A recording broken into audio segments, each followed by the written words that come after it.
The following is brought to you by the Social Suplex Podcast Network. Hey, what's up? This is Jeff Cobb, and you're listening to Keepin It Strong Style. Yo, this is Rich Latta from One Nation Radio. This is brought to you by the Social Suplex Podcast Network. We present to you the Ace of Podcasts, Keepin It Strong Style. Let's go. It's the Ace of Podcasts, Keepin It Strong Style. Covering New Japan, they ready to hold it down. Jeremy, Donovan, and the young boy Josh. Come and hit a job out in Barrio the Frogs. From the Tokyo Dome over to the G1. Social Suplex is the network where we can get it done. I'ma chill and let them have it, cause this is just an intro. Keeping the strong style, 6 stars from the get-go, boy. Yeah, from Tampa Bay to the Tokyo Dome, this is Keeping It Strong Style with your hosts, Jeremy Donovan and the young boy Joshua Smith. And thank you for listening. Welcome to Keeping It Strong Style, the ace of podcasts on the Social Suplex Podcast Network. Jeremy Donovan here with the young boy Josh Smith. On today's show, we'll be reviewing Best of Super Junior and World Tag Leagues Night 1 and 2, answering your questions and covering all latest news in the world of New Japan Pro Wrestling. You can support our show by subscribing to the Social Suplex Podcast Network or to Keeping It Strong Style on the podcast app of your choice and leaving a rating and review. You can also get all the podcasts and columns over at socialsuplex.com. Check out our Press Tees store, pressandtees.com/socialsuplex. That's where you can get your official Keeping It Strong Style t-shirt. If you enjoy this podcast, please consider making a one-time or monthly donation by visiting socialsuplex.com/donate. Click on that donate button under the Keeping It Strong Style logo. This week's episode is brought to you by the NJPW EXT, the only browser extension for NJPWWorld.com with features like dark mode, improved translations and layouts, custom and shared playlists, synchronized viewing parties, and much, much more. It takes NJPW World to the next level. You can visit njpwext.us today for details. We're recording, right? Yes, we are. All right. I just had this weird flashback to a time when we went through all that, gaga. And it wasn't recording. Yes, we are recording. We are not really live. We're live, ladies and gentlemen, from the Manhattan Center. From the Strong Style Dojo. I believe this is Dojo number 3 that we're on right now. But yeah. Is it? No, it's only second. Oh, it is. It's the third dojo. Wow. Yeah. Man, I forgot about one of them. Yeah. That's true. Yeah. So how you doing, man? Bro, so my mom decided to move to North Carolina. So this weekend I drove her all the way up to Charlotte, 9-10 hour drive right after work. So literally finished an entire work day, got in the car, packed up her stuff, which was literally to the brim in my, little hatchback. Took her up there, played nice with the family for a day or so, then came all the way back. I stopped in Columbia to see a good friend of the show, Kyle Moores. What's up, Kyle? From the Outsider's Edge. Yeah, the Outsider's Edge. What are they on? They are on the Chair Shot Network, where they always use their head. Yeah.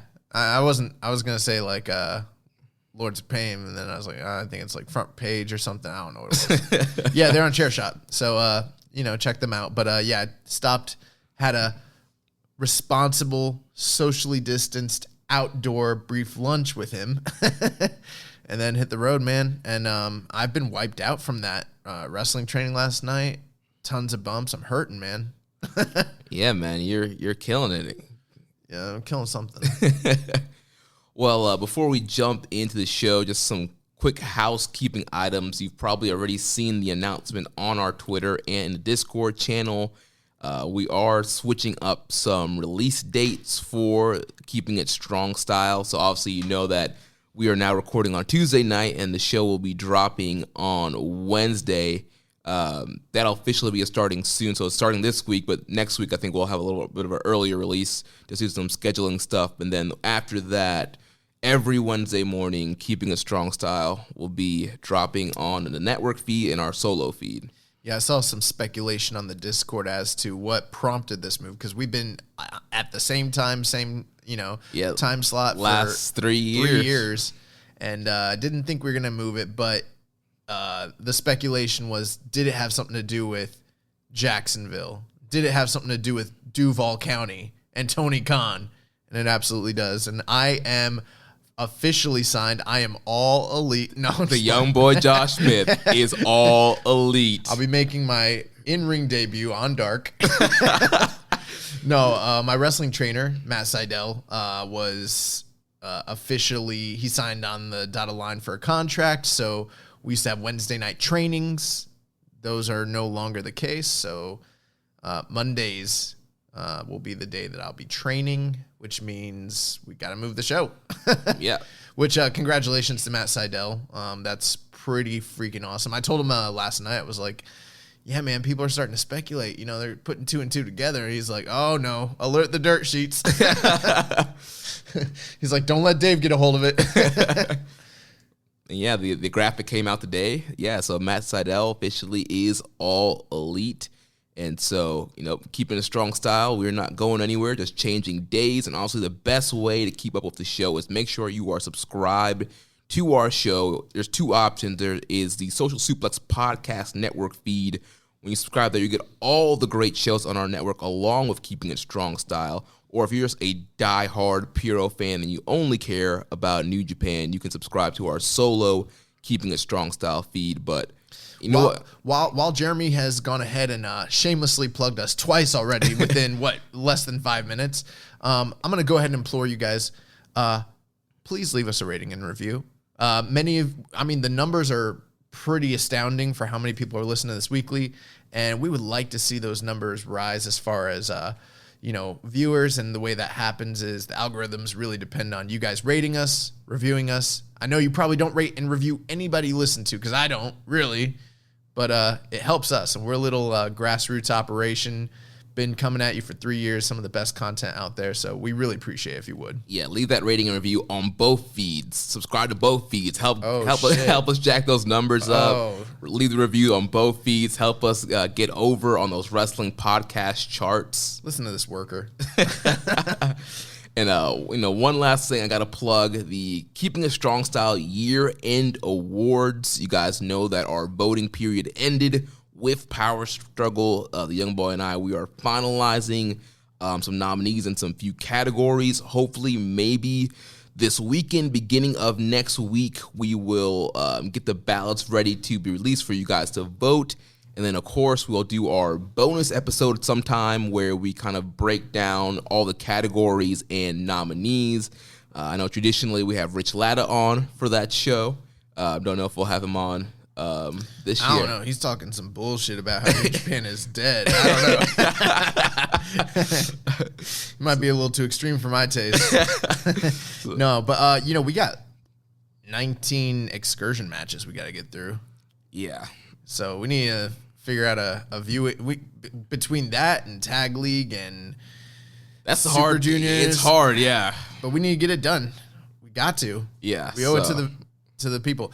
There was only one that was an hour-long match, and I watched it, and I spared you. So I think the rest of those we can get through. They're like 15 to 20 minutes. Yeah, maybe I might crank through them maybe on Saturday or something. I don't know. Something I'll find time to this weekend, because I definitely want to get the ballots out next week. So I'm going to get on a regimented schedule where I'm just going to watch like maybe 2 or 3 a day as just part of my discipline.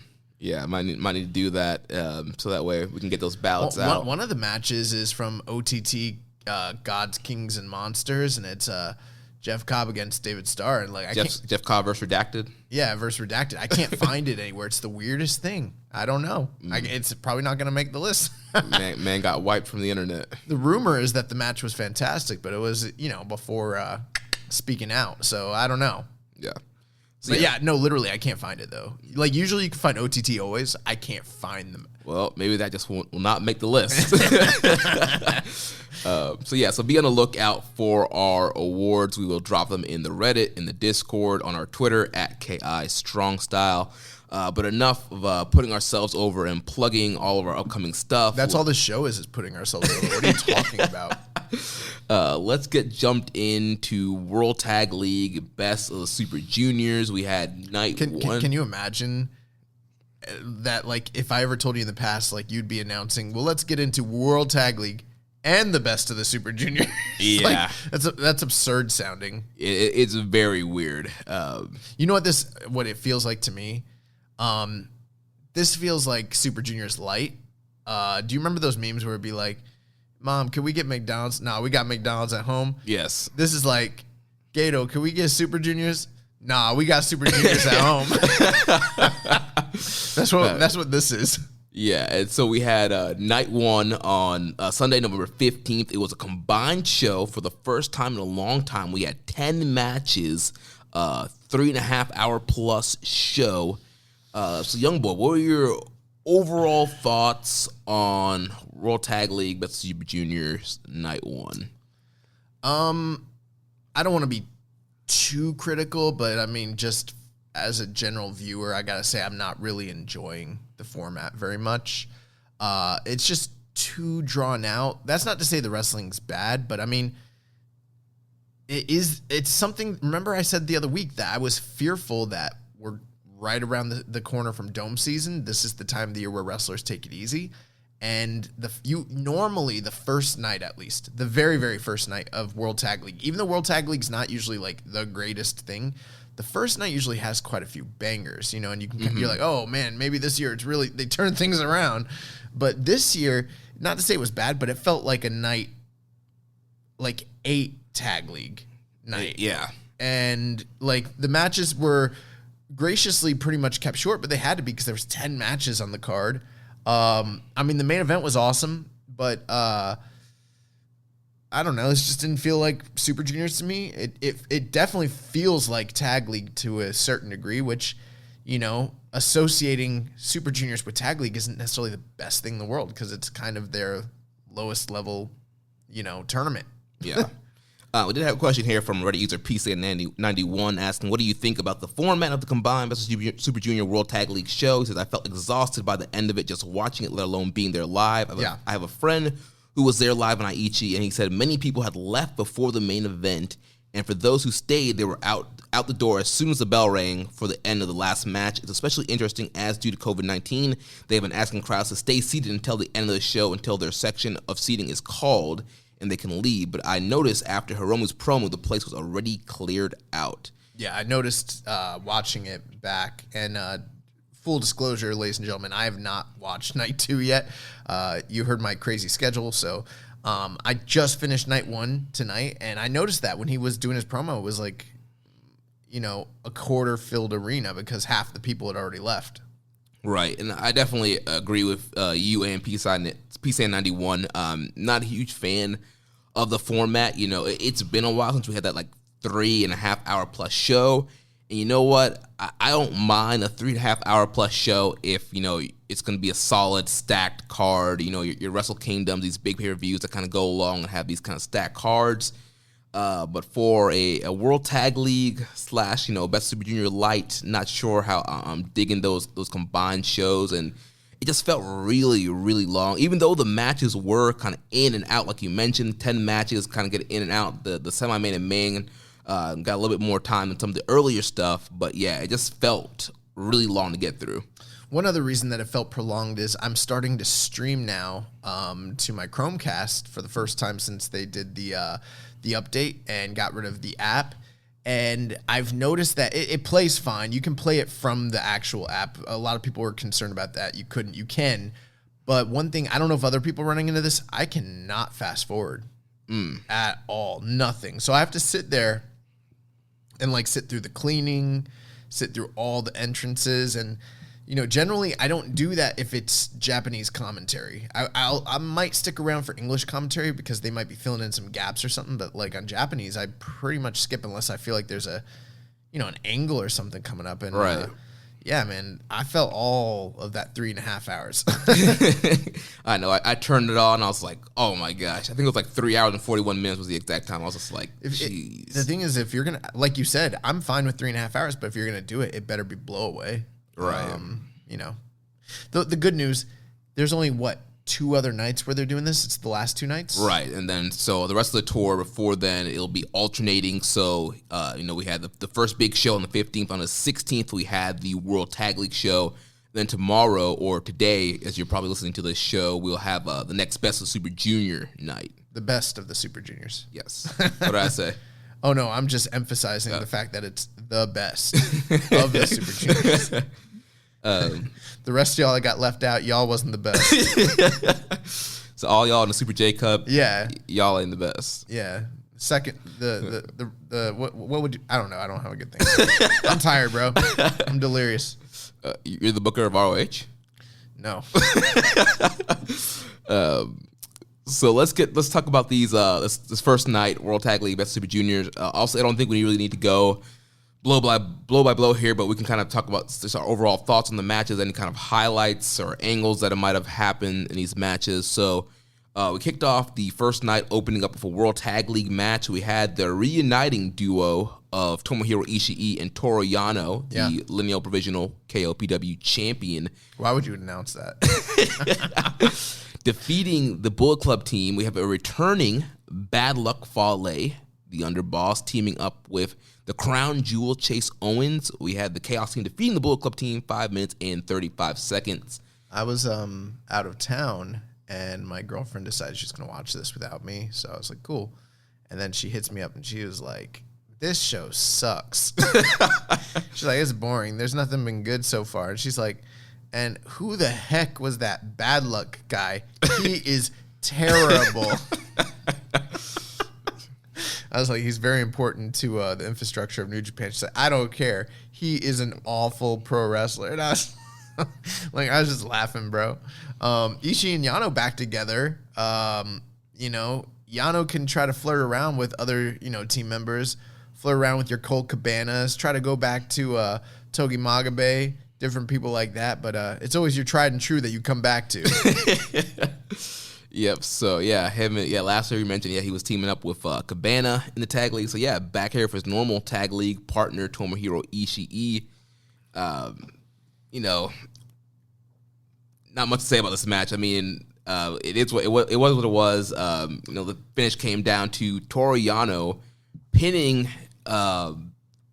Fale with Chase on top of Fale, and Yano was on top of Chase, or was it the other way around? Was Fale on top of Chase? I can't remember. Either way, he stacked them and pinned them. Even though I complained about how hard it was to get through this, and it was, kind of was watching this sort of like a lower level Road 2 show, honestly. I was kind of like doing stuff and watching it, but no, that was pretty much the finish. Yeah, and so I mean, just kind of a goofy kind of Yano match. Yano finished there, outsmarting the Bullet Club duo of Fale and Chase. We did have a beatdown of Yano after the match from Fale. And we had a question here about that from Reddit user Jamanis. He says, I'm going to try and set the North American record for the question you care least about. After the first match where Bad Luck Fale beat down Toru Yano, was that to set up a KOPW 2020 provisional title defense at World Tag League Finals? I don't know that that's the case, but I mean, I wouldn't, put it outside of the realm of possibilities. Now, one thing I will say, if the lifespan of this gimmick was Okada being sidelined so that he could introduce this thing, the goofy, wacky, qualifying matches with the voting and just the terrible press conference and everything surrounding that we end up getting leading to Jingu, the four-way that a lot of people hated with the comedy roll-up victory of Yano, and then Yano's reign basically just being, treated like a joke, the trophy just being like a prop piece, and then, him a trinket. Yeah, it's like a little trinket. It's toy. It's a Christmas toy. It's an ornament on a Christmas tree, And then him, tying up Zach. If if the finale of this entire thing's lifespan is him against Fale at the end of the year, and that determines who the winner is, put this thing in the garbage can. Put it in the bin. Everybody that went to Cap for this thing and, try to lie on it and act like this was such a great idea and it was going to be this this new fun interesting thing. Come eat this L. Like, I don't know. The one thing though is like my concern was like that they were gonna bastardize the promotion by like introducing like needless gimmicks, and luckily they didn't even do that. Instead, them treating it like a joke was maybe the best actual outcome that we could have asked for, because it's probably not coming back next year, which... Right. It's going to get swept under the rug, and it's going to be like a thing, like you mentioned, I think a couple weeks ago, like Yano's just going to have the trophy, and that's going to be the end of it. Like, so... Unless Fale beats him. I could see Fale beating him. How perfect would it be? Fale wins the title, and then it just goes off into obscurity. He breaks it, and that's how it ends. Beats Yano, gets mad, just breaks the trophy. Well, but you got to keep in mind, the trophy's just a trophy. The title is the title. The trophy only represents the title. He would still be the lineal provisional KOPW champion. Even if he rejects it? Well, he can't reject the title. It's being bestowed upon him by the IWGP. Well, is IWGP in charge of KOPW? Maybe Kazuchika Okada's in charge of it. I don't know, man. Oh, man. They're the governing body. I mean, they govern Never, right? Do they?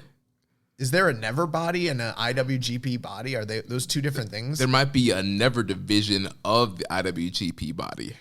I mean, it's not called the IWGP Never Open Weight. Right, exactly. It's the Never... Do you think that there's a Never body? Maybe that's why it's been booked so well this year. It's not being booked by Gato. Somebody else is booking it. Whoa. Booker. What is a booker? We're talking about a governing body, sir. Anyways, we spent too much time. Let's talk about Wato and Yuya Uemura. Yeah, so our first Best of Super Junior match, we had Master Wato accompanied by Tenzan defeating Yuya Uemura 4 minutes and 14 seconds. And what a 4 minutes it was. Yuya Uemura coming out like a house on fire. Taking it to Master Wato, getting that near submission. I thought that Uemura was going to tap Wato out there for a second. That would have been funny. People are not going to like me saying this, but this is just the truth. I think Yuya Uemura right now, before he's gone on excursion, is already better than Wato has ever been. I don't think that's a hot take. I agree with you there. And, we're talking about this, Oh, you know what's funny? I was assuming there's probably like some like old heads that like remember, Kawato when he was Raw and but the majority of the listeners probably only know him as Wato anyway. So right, well, I was gonna say like it's probably not that hot of a take. We talked about it off the air. It's like, man, he was so much better when he was a young lion, and he was one of the kind of the top of the class when we started doing this show. You know why? Because he worked fundamentals, he worked Japanese style, and then he went to Mexico and he tried to learn that funky lucha libre, that Rich Latta pro wrestling with all the fucking flips, and they ruined that man. Yeah, man, he used to be Raw. He used to the Trouble in Paradise and the Young Lions matches. Be like, this man's gonna be something one day. Do you remember? Yeah, bro. People be like, he should be the next Tiger Mask. He should be the next Juice Thunder Liger. And we were like, nah, he's gonna be a star. And then Wato came out. Do you remember that promo that one time that Paul Heyman cut on Vince McMahon right before the Survivor Series pay-per-view? And like he was like talking. Do you remember that the shoot interview Paul Heyman does? It's like really incredible. Is that build into like the invasion? No, it's building to Survivor Series, like the last pay-per-view before the invasion ended. And that was like if they lost, like they're done. I don't remember now. He comes out, he cuts this incredible promo, talks about how Vince McMahon's a scumbag and he ran all the promoters out of town and basically changed wrestling, and wrestling was now it's sports entertainment, blah blah blah. He stole all his ideas from Paul Heyman, but then at the end he points to Taz and he's like, "Look at this man! He was a killer. He was a machine." He was a wrestler, but you made that a dirty word, didn't you, Vince? Now look at him. He's just a pudgy, unironic, fat commentary loser. And that's how I feel about Wato. This man was a wrestler, and then they try to turn him into a luchador. No, I'm just playing. Yeah, and then here with the finish, I don't know quite what he was trying to do here with the finish. It looked like it was some kind of scoop slam, reverse DT type of driver thing. Didn't got quite all of it, so not quite sure what he was doing there. Not sure. I mean, here's the big talking point for me. You did a great job recapping kind of what happened here. Originally, last week we went off the air and we were kind of counting on the fact that Kanemaru was, going to be one of the lead guys in this tournament. You look at how many major semi-main events, main events he was going to be involved in. It was very clear that he was going to be a focal point in the tournament. And on the first night, he was supposed to semi-main event with Master Wato. And I think most people would have probably assumed Wato was going to end up getting the win back from the loss. What was that, Jingu? Jingu, yeah. And that was probably going to be pretty important, but Kanemaru was injured. They replaced him with Yuya Uemura, which is very interesting as far as replacements go because Yuya Uemura is a young lion, and it's very likely that he will be going winless in the tournament. So that changes the booking entirely. It changes. I mean, look at this match. Instead of being the semi-main event, it goes to being literally the opening, Super Junior match on the night. So I thought the match was fine. I thought Uemura looked good. I thought Wato still looked like he needed some work. The move that you're talking about, though, that's Tenzan's finisher. I don't know if you noticed. I saw something online where I think how they're going to try and revitalize Wato is they showed him learning all the major moves and finishers of Tenzan. So they're kind of telling a story where he's his mentor and he's going to adopt a lot of his signature moves, which those moves at one point were really over with the audience. I don't know if this current audience really remembers that stuff, but yeah, that's kind of what they were going for there. Gotcha. I figured it might have been something like that, but it just didn't come off well, so I don't know. We do have some questions here on this match. A couple questions here from Kevin from DC. He says, it's really exciting to see Yuya Uemura get a spot in Best Super Juniors, even via an injury to Kanemaru. Obviously, it's very unlikely he earns even one win. But on Wrestling Observer this week, Uncle Dave stated that Gedo's basically going to rebook this entire tournament to account for Kanemaru's wins that Uemura is not getting. I find this completely ludicrous because for my money, Kanemaru wasn't getting many wins at all. Let's say 6 or more points equals obvious reshuffling of the booking. Did you guys see Kanemaru earning at least 3 wins? Yeah. Necessitating a complete restructuring of the tournament. Yeah, 100%.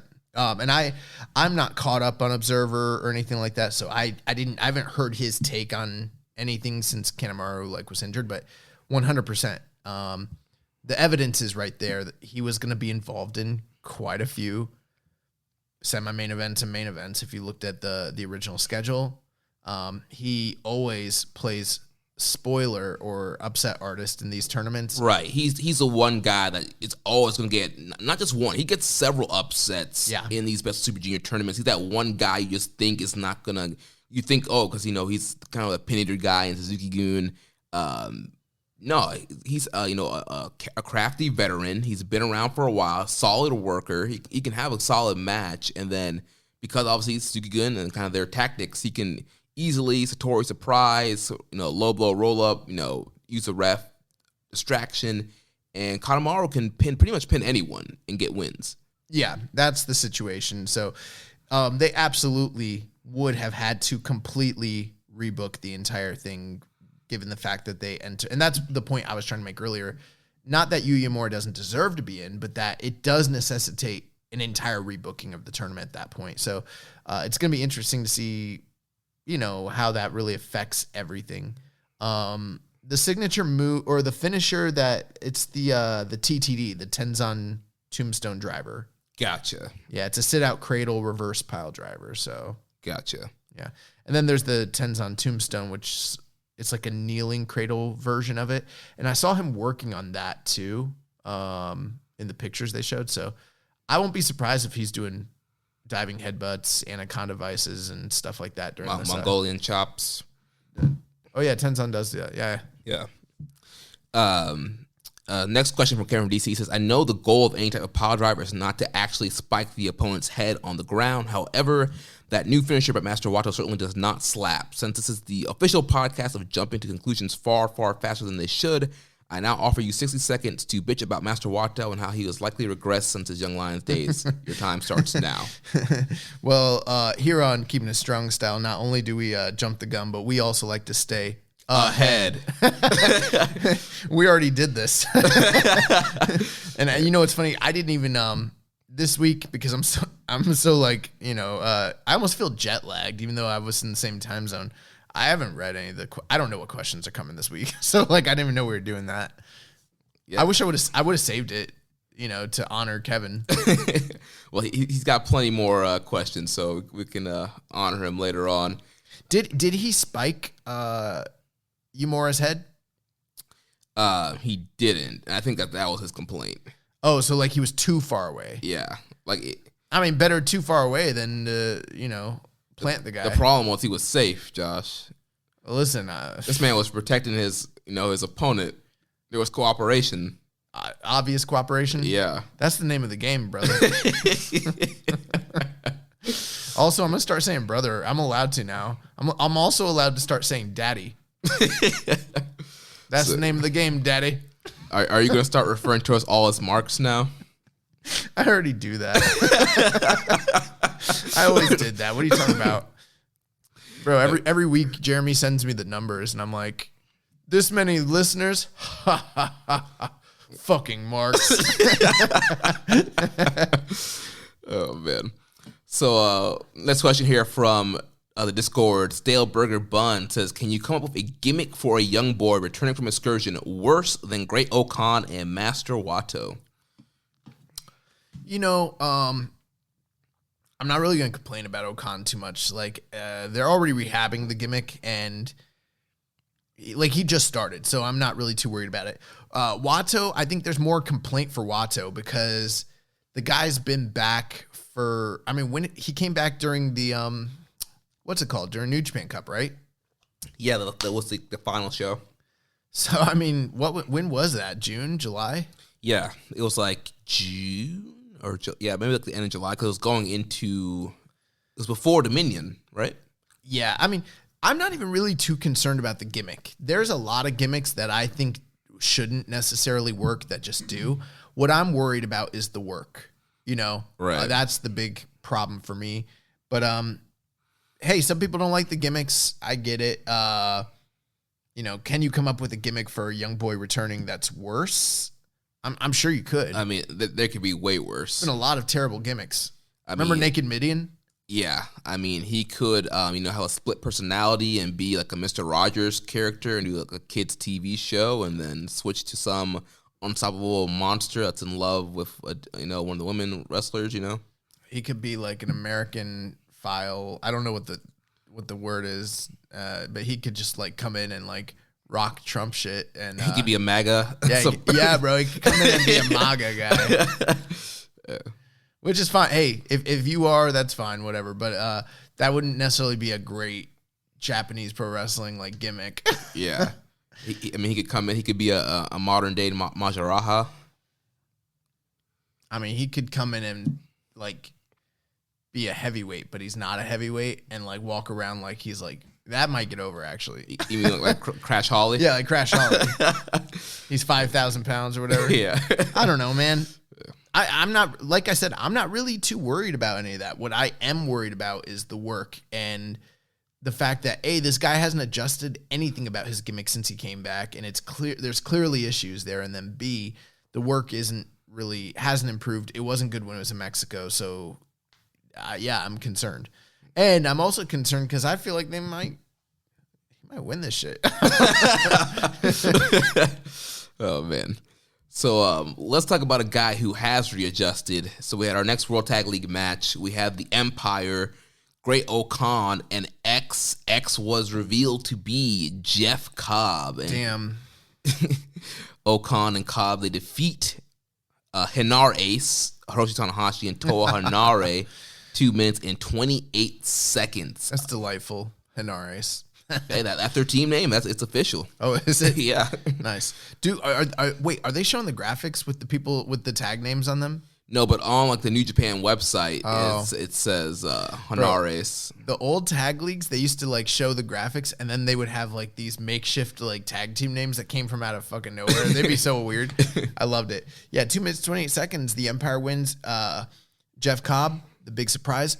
Oka still has the Jiangxi question mark thing in front of his face, but long gone is the hopping, long gone is the puffy pants. Yeah, the puffy pants, the stiff arm movements, all that. Instead, this man came out in wrestler's attire, real gear, came out looking like a badass like he should. So, I mean, I'm not too worried about the gimmick. And you know what? I kind of like that there's still this allusion to the Jiangxi stuff because it kind of ties into his Mongolian Okan thing, but he's not acting as though he is the actual, hopping undead from from the King Dynasty or whatever. Yeah. So I kind of dig it, and he came, dude. Oka and Jeff Cobb. We didn't know who Oka's like. I need to call him Okan. We didn't know who Okan's partner was going to be last week, so we couldn't really like correctly predict the trajectory of the team. But with Jeff Cobb, they could either be in the finals or even win this tag league. Yeah, I mean, they could be a pretty unstoppable team. I loved Okan's new look. You know, he came out, and I saw him come out. I was like, oh, okay. Changed it up. I thought, yeah, like you mentioned, real wrestler's gear. I thought he looked raw. Changed the robe up. He's wearing like a black robe now. Watto, take note. Yeah, so already readjusting the gimmick and just, some minor tweaks here. Already looks a whole ton better. And then, like we mentioned, X was Jeff Cobb. Also, we heard the rumors from Uncle Dave that Jeff Cobb was supposed to be a member of the Empire, or was supposed to come in earlier as a member of the Empire. I had a thought the other day. A lot of people are saying like, oh, the Empire, they're thinking of like the British Empire. They're thinking of like, the nationalistic aspect of it. But hearing what the booking was supposed to be, and that like Chris Jericho allegedly was supposed to have been involved with them. What if the idea of the Empire wasn't like nationalistic, but it's like an allusion to Star Wars? And like, basically Will Ospreay is Vader, but then, freaking the Emperor Palpatine, that's Jericho. I was like, what if it's leading to that? What if he's like the power behind the Empire? The higher power? Yeah, the higher power. What if he comes out in a fucking maroon robe? It was me, Tanahashi. It was me all along, baby.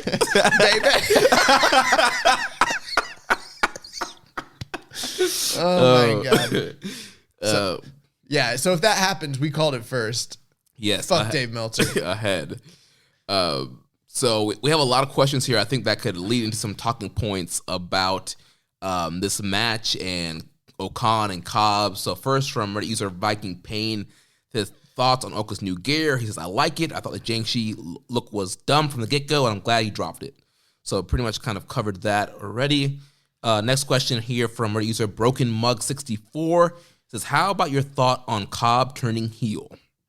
I didn't listen to the promo, but I saw that he did a promo, and he basically said the reason he was turning was because of the fans. And I think it's, interesting. You look at the the G1 he had, and then he dropped that last match on the final night to Utro. Yeah, and that seemed to be something that might have potentially been like, oh man, like he had this good G1, but then fucking lost to Utro. He needs to change something. And I'm gonna listen to that promo, but the basic gist of it, from what I gathered online, was that he's blaming the fans. It's because of you people that that I've decided to join the Y'all Empire. ain't support me. Yeah. So I think it's good. We talked about this guy needing to have something that like ties him in, something that helps us to invest and gives him a reason, to kind of be there and everything. And he's, literally made his debut with the company during the G1 or the tag league that we covered 3 years ago. And it doesn't seem like that, but he's been pretty regular with the company for quite a few years now. And it's only now that he's like I guess, signed that they're starting to actually invest in him. Yeah, like we mentioned last week, I would have preferred if there was a little bit more of a build up to this, some more of a tease to Cobb kind of being revealed as X and being a part of the Empire, more of a little bit build there. But also, I'm sure with the original booking plans of the Empire being changed, at least of what we're told, and just the way things have rolled out, they kind of had to do it this way. But I am fine with Cobb being a heel. Honestly, I think Cobb works better as a heel. When we've seen him as a heel as Matanza Cueto and Lucha Underground. What are you talking about? Am I exposing the business? Don't let fucking Grave Consequences hear you, bro. Every week they're on the show, like kayfabing, who the characters are and what the stories are gonna be, because they expect no one to like look it up after 5 years. You're right. And you're over here. Matanza Cueto is that bro. It's not even gonna be revealed till next season, and you're like, it's Jeff Cobb. Spoiler alert. And you know what? I don't even know that actually is the case. That's a rumor. Okay. Okay. Well, so we have an idea of what Cobb maybe could have been as a heel in Lucha Underground. He's been heel in other promotions. He was recently a heel on AEW when he was like the hired, hitman for the Inner Circle and Chris Jericho. And I thought he did great in that role in that match with Mox. And I think he just works better as a heel, kind of more of a bruiser, and just kind of that more of that attitude that we're kind of looking for. I think when he's in the babyface mode, I think he just kind of tends to go in this kind of the indie style of just, I just want to do cool moves and not necessarily, be as aggressive or kind of be that bruiser that he should be.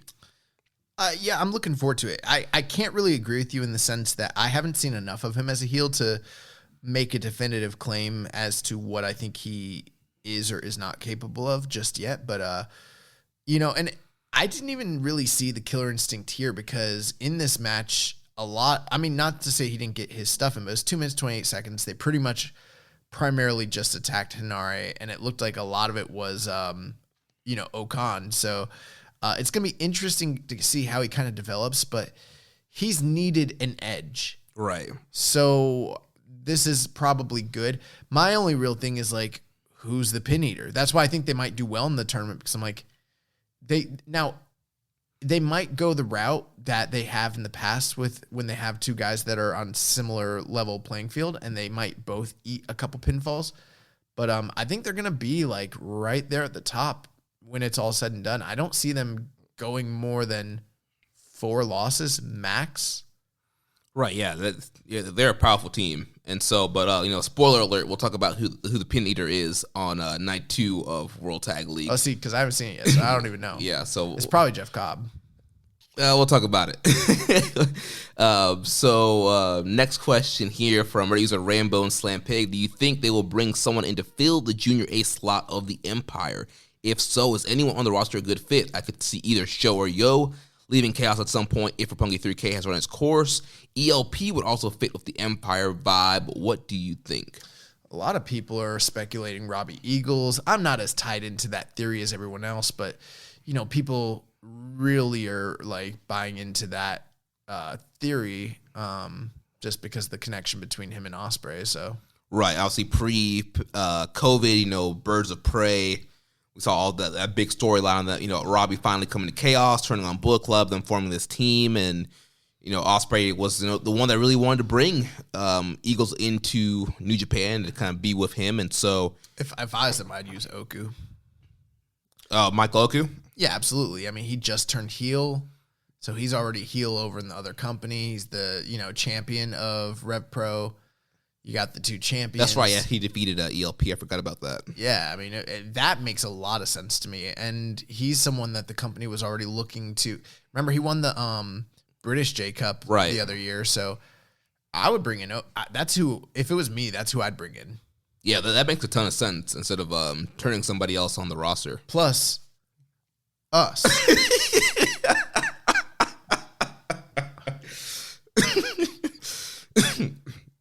That's how you confuse the listeners.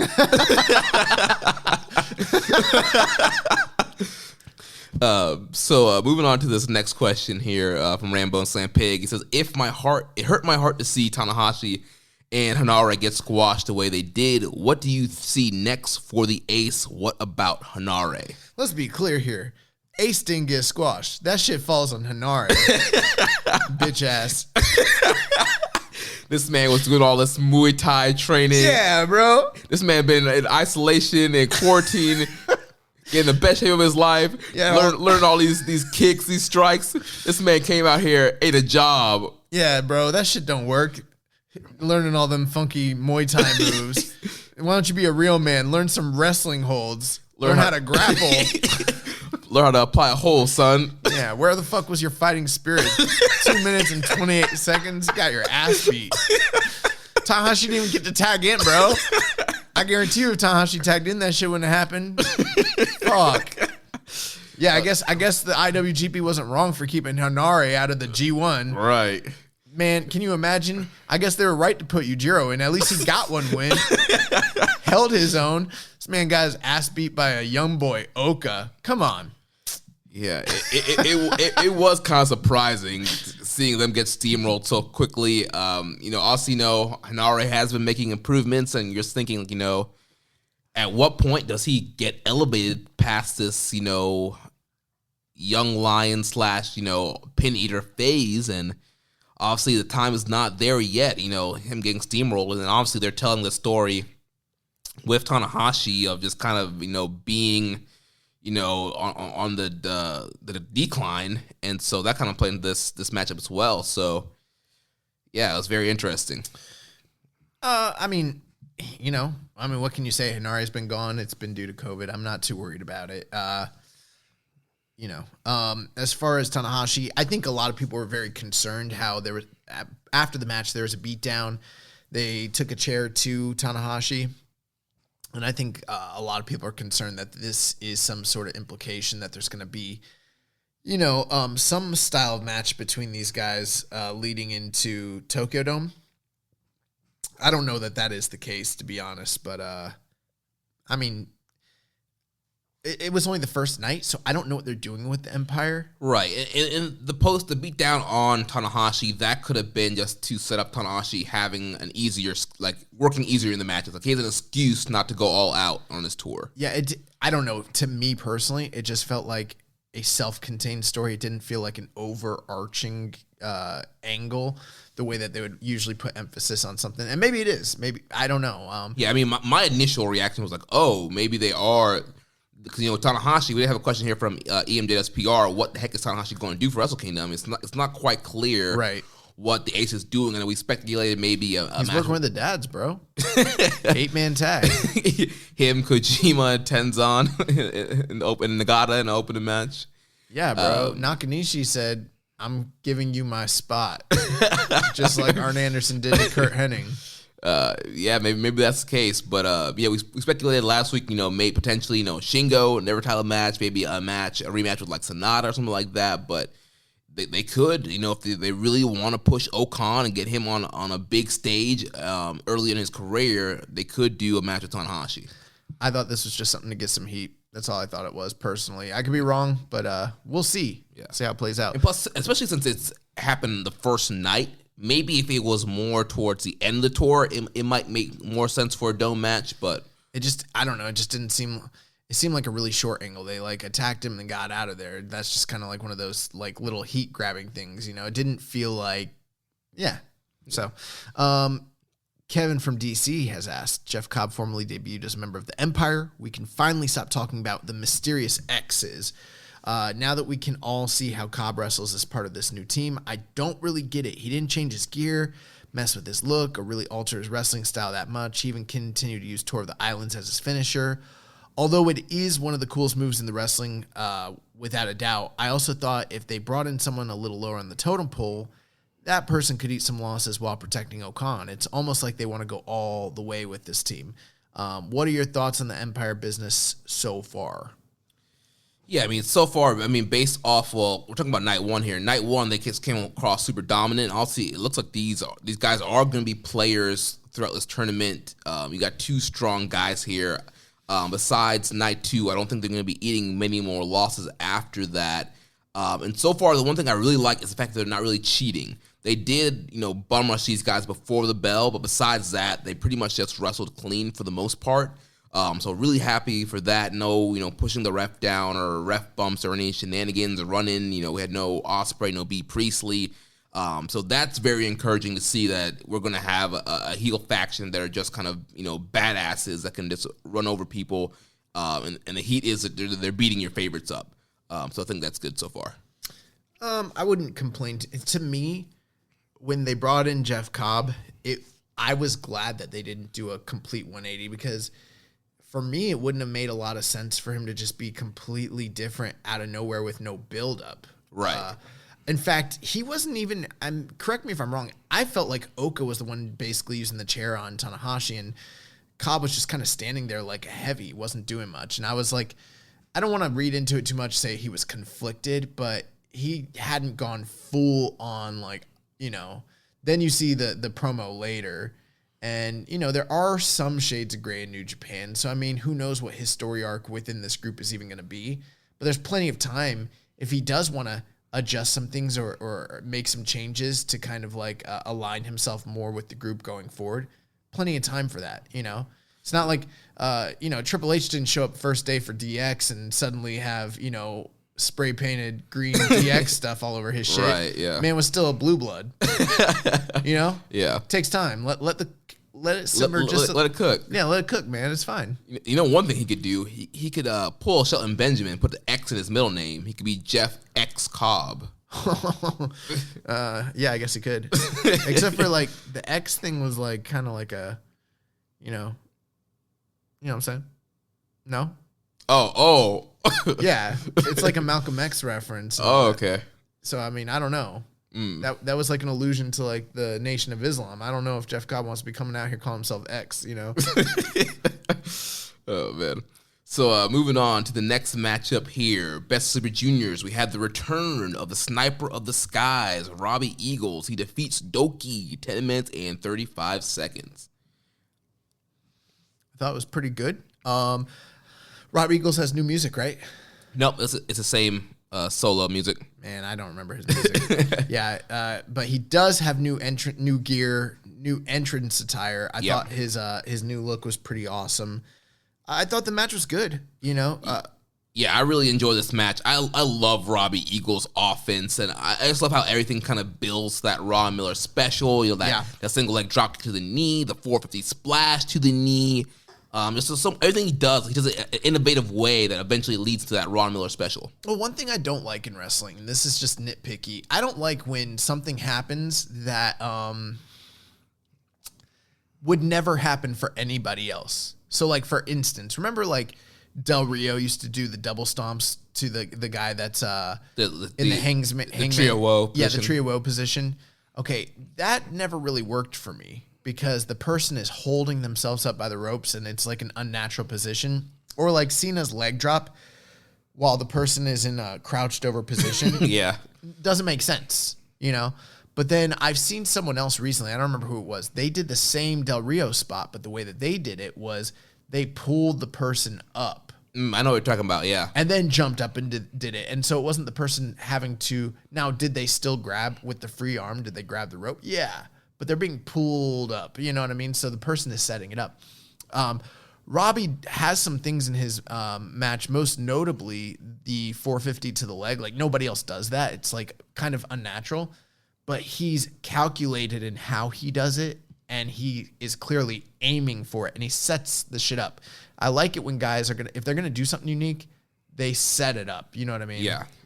Even the 619. A lot of people don't like the 619. Oh, when do you ever fall into that position? But oftentimes it's Ray kicking the legs out from underneath them to basically set it up on purpose, or doing a drop toe hold into that position. Yeah.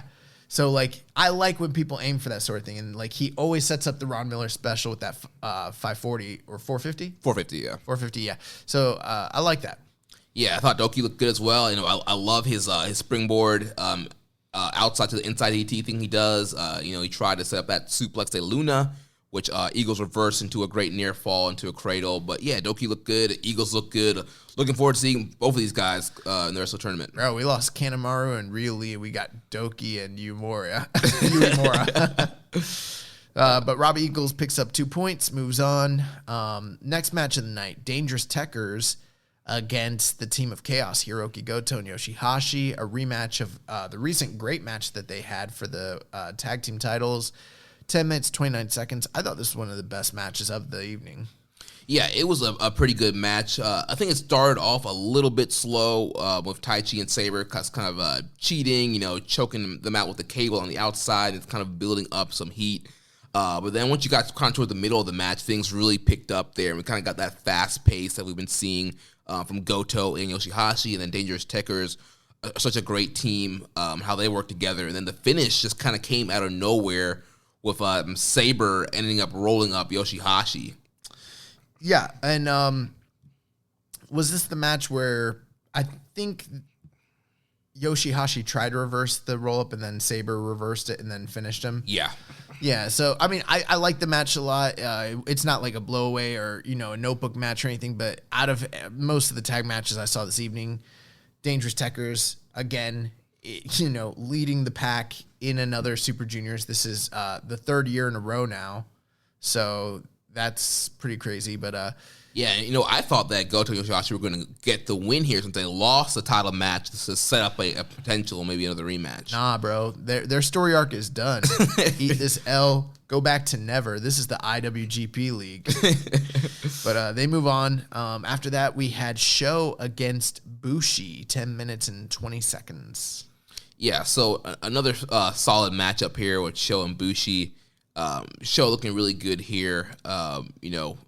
We've kind of seen him working the arm bar into the game here. And did he tap out Bushi? He tapped him out, right, to get the win here? Or did he? Nope. He hit the. He hit him with the shock arrow. The shock arrow, the package pile driver, which was pretty dope.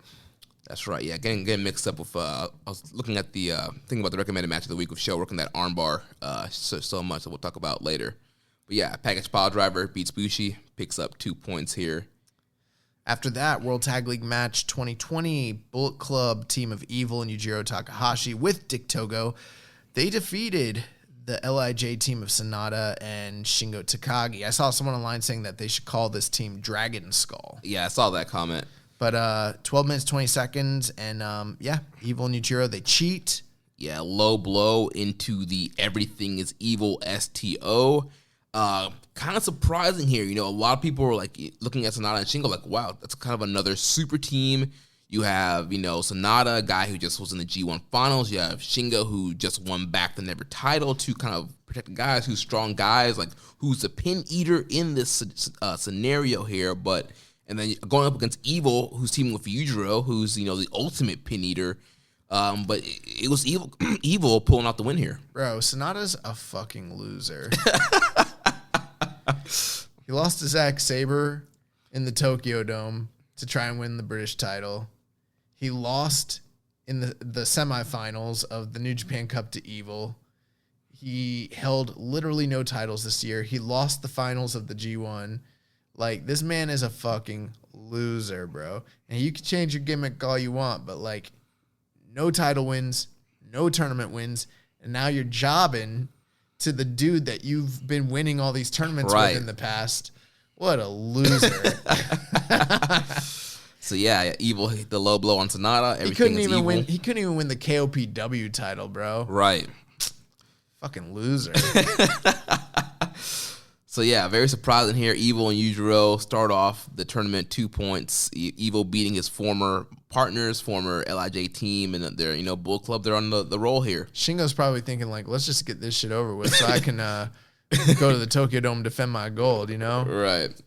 So then next up we had more Super Junior action. We had the coach back in action in a while here. Ryusuke Taguchi defeats El Desperado.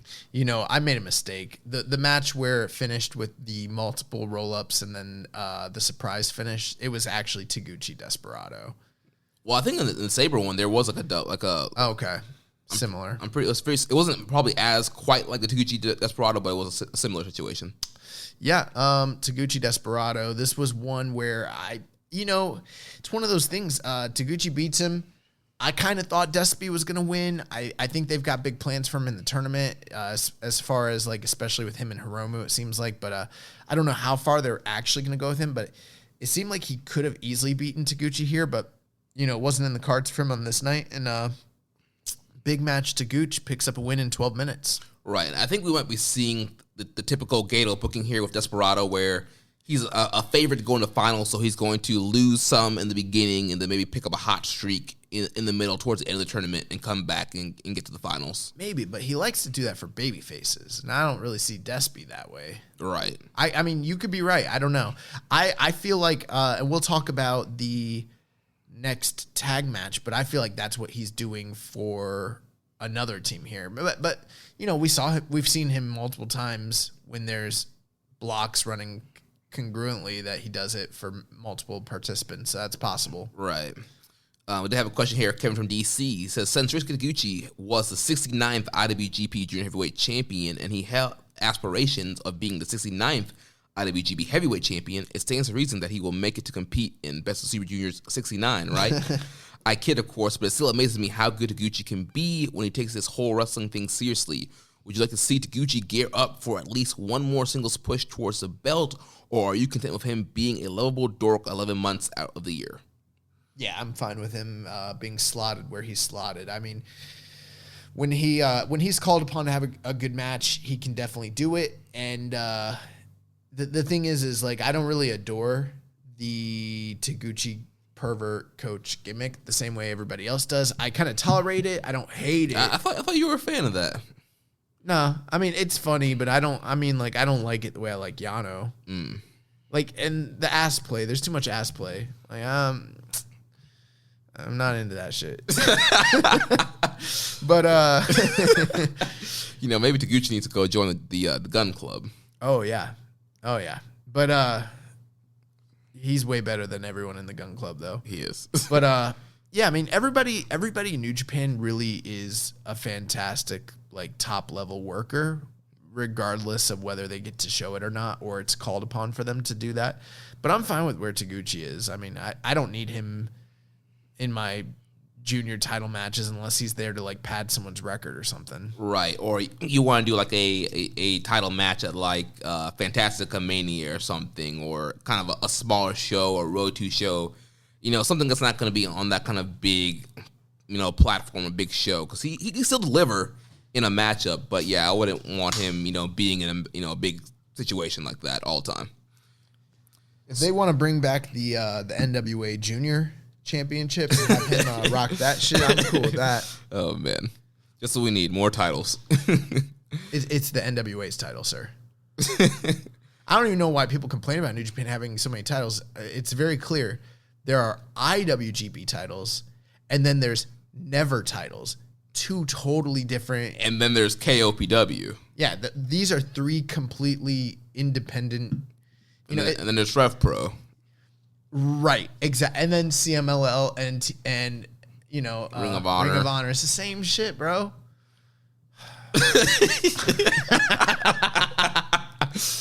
Oh, man. So moving on to the semi-main event of the evening, we have a returning David Finlay to Japan, reuniting with Juice Robinson, FinJuice, defeating Guerrillas of Destiny, Tama Tonga, and Tangaloa. Also, I think a big talking point here, Tama Tonga. We already saw a shaved beard on NJPW Strong. Bro. Now he's cut the hair short. Bro, remember fucking Handsome Rusev? Yep. Handsome Tama. Yeah. Oh my God, bro. This man came He's out here. He's a fucking heartthrob, bro. Came out here looking like Rocky Maivia. Bro, he came out looking like a matinee idol. This man is fucking smoldering hot. It's crazy. Man, turn the clock back like 10 years. Bro, let's not kid ourselves. I think everyone who's a true fan of New Japan knows that this is a very, like, fan servicey type promotion. I mean, there's a reason they got so many hunks in this promotion. This man figured out a way to get himself pushed. He got himself a clean fade, took off the beard. And you know what's funny? Usually the beard makes you more attractive. This man took the beard off, and then he was like, wait, I got something else for you. Got clean faded up, lined him up. Bro, this man looks like a fucking star out of nowhere. Yeah, man, he's looking great. Also, I just want to throw this out there. I've said it before. New gear normally means big push.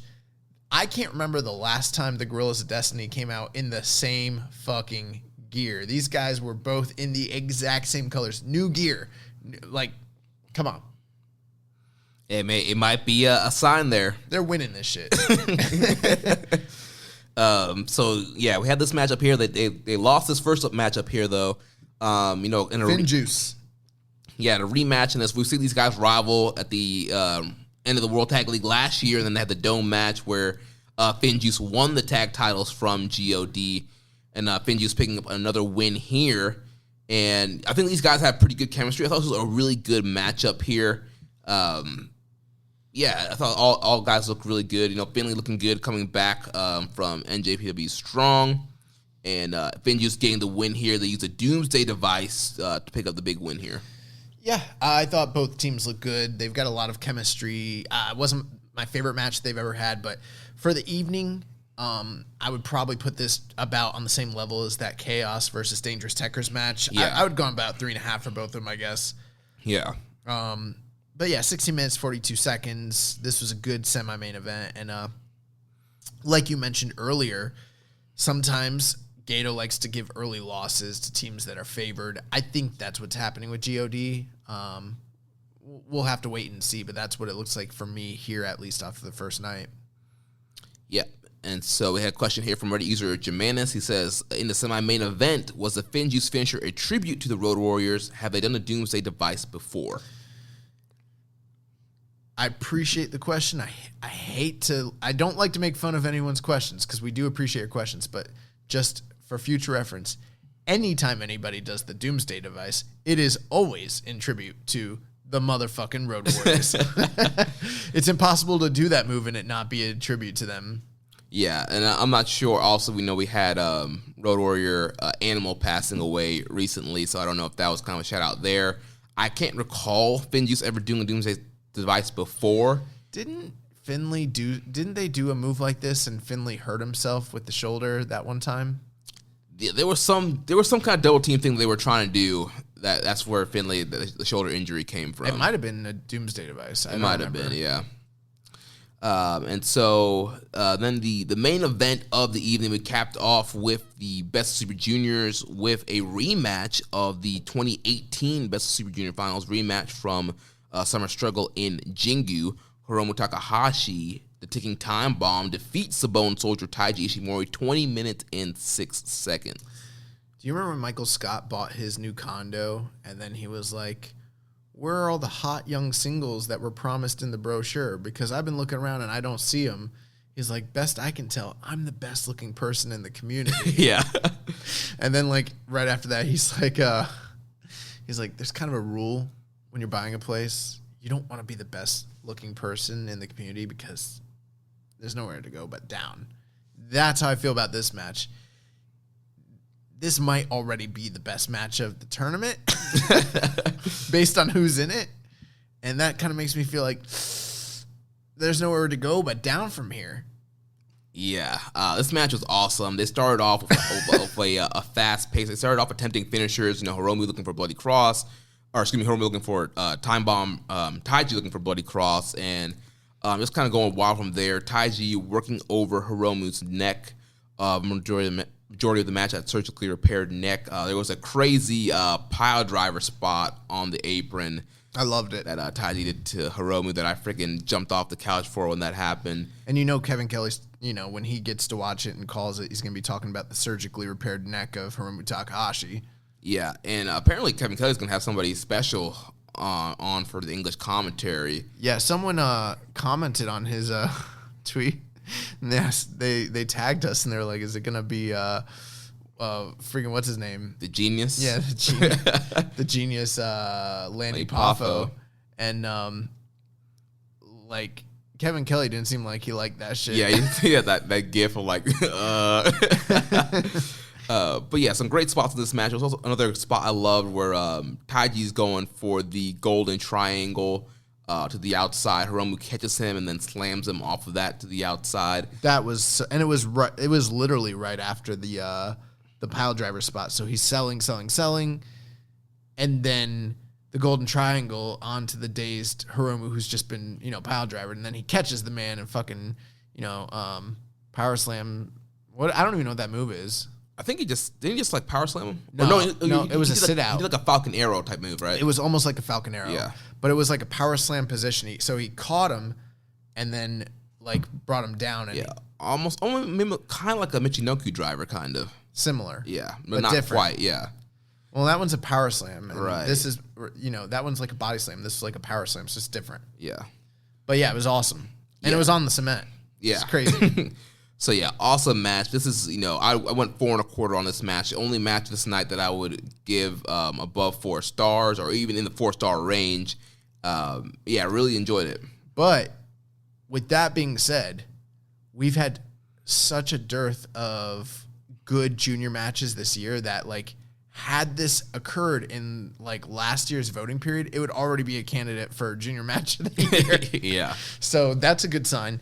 But yeah, I thought this match was great. I think Hiromu and Ishimori have really great chemistry with one another. 20 minutes. This was a good match.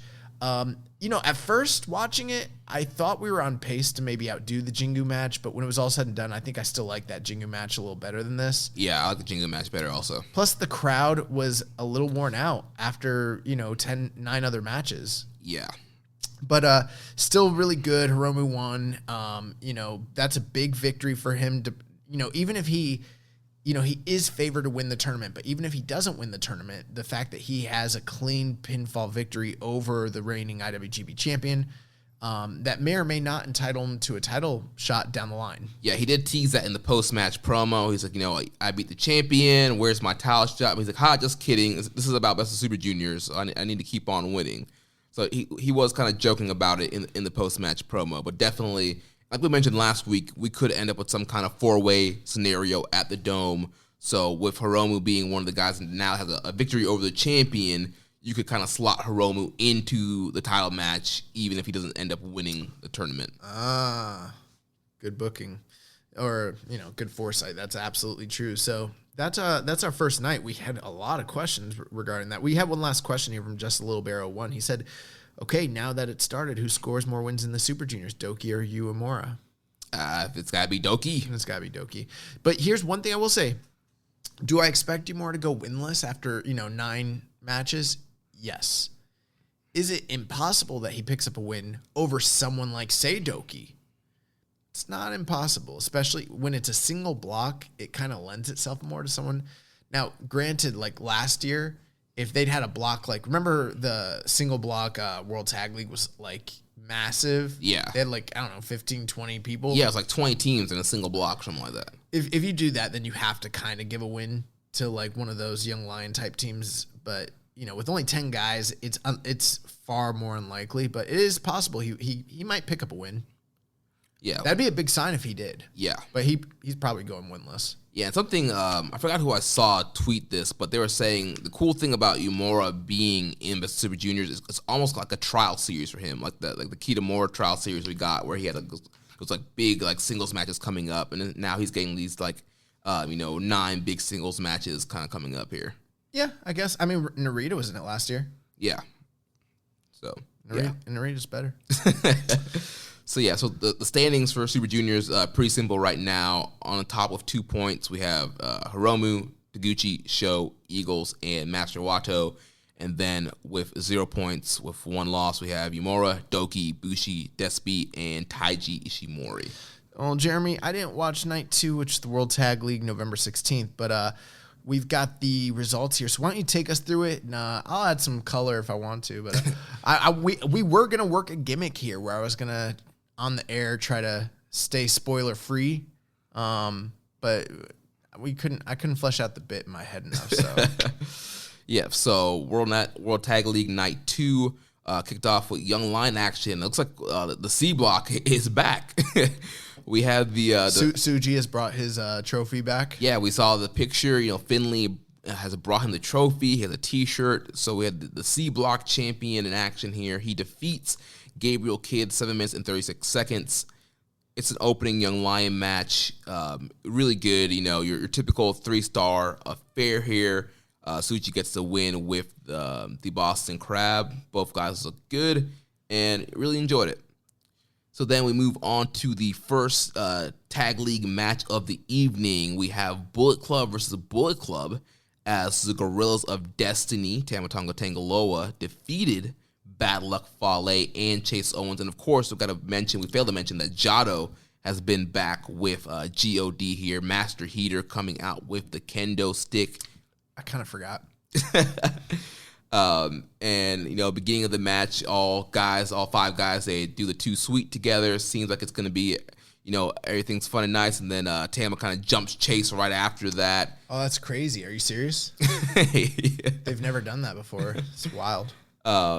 And so also there's a little bit of tension in the match there with GOD mainly kind of be the ones that, for the majority of the match, seemed like they were kind of the heels of the match, and they were kind of getting the heat on Chase and Fale there. But then towards the end of the match, Chase and Fale were kind of coming back with shenanigans as well. But then it came down towards the end here with Tama Tonga putting the Scorpion Deathlock onto Chase Owens to get the submission win. So I know everything's good because no matter what happens with the Bullet Club, the Tongans are going to be okay. Yes. All 4 of them. That's right. Chase is an honorary Tongan. That's right. And so interesting here with... At this point, he might not even be honorary. I think he might actually be a Tongan. He's a Tongan. But interesting here, Tama using the Scorpion Deathlock, sharpshooter, whatever you want to call it, to get the win here. When we have another Bullet Club person in Evil who's been doing that move to get wins, and we haven't had the interactions between GOD and Evil yet. So I don't know if that was a tease or just Tama using a new move. Bro, I've said this in the past.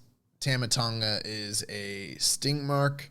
That's right, Stinger Splash, yeah. And I've also said in the past that Evil is a sting mark. I think they're going to have to fight it out over who gets to cosplay Sting more. I think one can be Wolfpack Sting, one could be Crow Sting. Well, Crow Sting is clearly Evil, and Wolfpack Sting is definitely Tama. Or Tama could be Surfer Sting. It could be with the hair. Yep. Even though there is a campaign online of, Surfer Sting never surfed. That is true. So why do we call him Surfer Sting? I don't know why he's called Surfer Sting because he definitely never surfed. I went on a rampage. I saw this thing online about how he never surfed, so I started looking it up. Bro, you can't find shit about it. This man was not a surfer. That was not his gimmick. You know what his gimmick was? I wear face paint. It's the 90s. I'm a dude. I'm just a dude. Yeah. So we had a question here from Kevin from DC. He says, I know my boys Fale and Owens are 0-2 right now. It's not looking all that great for the Rogue General and the Crown Jewel, but you have to see the bigger picture. Taking a loss of Yano can happen to anyone, and the boys put over GOD as a sign of respect. They are still going all the way. You guys agree, right? Absolutely. Next match of the night, Chaos team. Hiroki Goto and Yoshihashi defeated the Empire, Great Okan and Jeff Cobb, 13 minutes and 41 seconds. Yeah, so the Empire eats their first loss here with Great Okan being the one to eat the pin here, getting pinned by Hiroki Goto. Majority of the match was Cobb and Okan kind of looking at a solid team and taking turns just kind of dominating poor Yoshihashi, working him over. Then eventually Goto kind of comes in and he's firing back. And Goto and Yoshihashi, they work really well together until they're trying to fight back, and we got a kind of a little back and forth here until we get Goto kind of pulling up the pinfall there on Great Okan. Great. I think that's interesting. Okan took the pinfall. It's not impossible that Okan is the fall guy in the group, even though they brought him in with some fanfare. I mean, he is just coming back from excursion, so there is that possibility that he's the fall guy. Right. And they already proved he can be beaten. They beat him with Okada already. Right. It's not like he's undefeated or anything. They've proven he can be beat, but he's also going to be dominant. And they were in control majority of the match. It was kind of a banana peel, schoolboy pinfall here. It wasn't like he just got hit with GTR and got pinned. My estimation about how they treat this team could be wrong, but I feel pretty strongly that they're still going to go 50-50 with the losses between him and Jeff Cobb, personally. That's what I'm thinking. Yeah. Anyway, I mean, that's how they've treated all of Jeff Cobb's teams for the most part in the tournaments. Yeah. So then moving on, we had the Bullet Club team of Evil and Yujiro Takahashi defeating FinJuice, last year's World Tag League winners, 12 minutes and 11 seconds. It's kind of surprising. Yeah, but it was what you expect. Same finish as the Shingo Sonata match. Ref distraction, low blow. Everything is Evil. Evil picks up the win here. And so now... Oh my God. What if Evil and Yujiro are like on their way to like a tag team title shot? What if that's what's happening at... Hey, keep Evil out of any big singles match of the Dome. I'm happy with it. I'll sacrifice a tag title match to get better singles matches. I'm not complaining about it. I just think it's funny. It is funny. It is funny. He got this whole push. He's going to end up pretty much exactly where he normally is. Oh my God. Oh man. The next match, the semi-main event, Sonata and Shingo take on Ishii and Yano. 12 minutes, 24 seconds. LIJ team defeats Chaos. So yeah, this was a decent match. Honestly, it would have been better if, Ishii was maybe teaming up with Goto or Yoshihashi. I mean, there was a lot of Yano shenanigans here, also pulling off, the pads and kind of messing around with Sonata and Shingo. Sonata wasn't having any of Yano's shenanigans. He seemed pretty frustrated from the opening bell there. Bro, you know why he's frustrated. I told you, because he's a fucking loser. Yeah. And also the interactions with Shingo and Ishii were obviously great. Really loved that, and would definitely love to see another singles match with those two down the line here. But yeah, so Shingo and Sonata, they end up getting the win here over Yano and Tomohiro Ishii to pick up their first win for the tournament and get some points on the board. Yeah. I mean, that's great. Ishii and Yano are a team that typically do really well in these tournaments, go pretty far. So it'll kind of be interesting to see what happens with them. But yeah, Sonata Shingo, that's a team you expect to do well just based on the names there. So yeah. And then the main event of the evening, we had the current IWGP Tag Team Champions, the Dangerous Tekkers, Taichi and Zack Sabre Jr., defeat Hanare, Hiroshi Tanahashi, and Toa Hanare 19 minutes and 37 seconds. I thought this was a solid main event up here. Hanare got a chance to shine here in this match and show what he can really do after coming off of that squash here. And almost kind of a similar layout to the other Dangerous Tekkers match, where Dangerous Tekkers are kind of getting the heat at the beginning, kind of cheating, and then things kind of pick up towards the end here. Also, when the pants come off, business is going to pick up, and that's kind of what happened here in this matchup here, and kind of good back and forth. But Dangerous Tekkers, they pull the win out here and pin Hanare and get 4 points on the board. Bro, Tanahashi's a wrestling god. He was teamed with God himself, Kota Ibushi, and they couldn't beat Taichi and Zack Sabre Jr. What makes you think that in any universe, Tanahashi and Toa Hanare could beat this team? It's impossible. Yeah. Also, a lot of sacrilege going on with these teams. I mean, you got Lord Taichi. I mean, that was at least explainable away because, like, a lord can be, like, a title from medieval times. He kind of has that, like, gothic thing going on. But they are, like, he is the Holy Emperor, so it's like, oh. But then, what's up with Ibushi, man? Ibushi's like, nah, I'm not a wrestling god. I'm God. Yeah. What? Okay, man.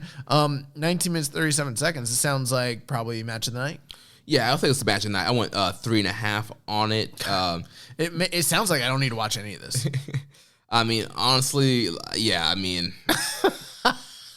I know we should be pushing the product here, but if you miss this night, you didn't really miss a ton. I mean, it's pretty much what you kind of predict from all these kind of matches here. Bro, there's no questions.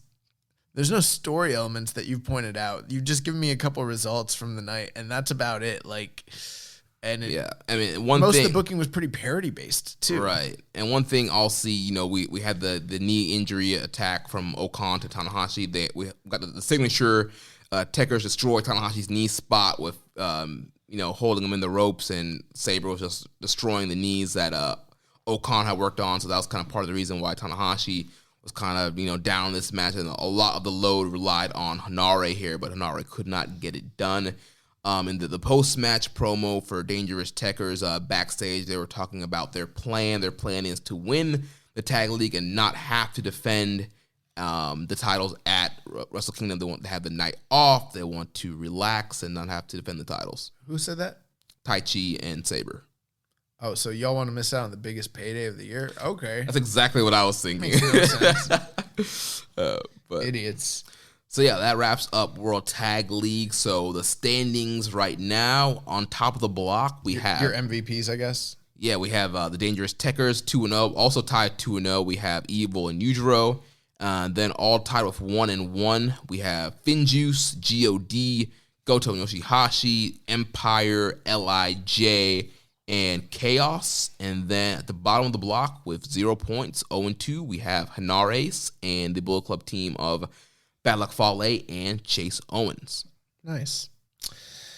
So coming up this week, we'll give you guys the rundown real briefly. So Wednesday, November 18th, we have Best of the Super Juniors Night 2.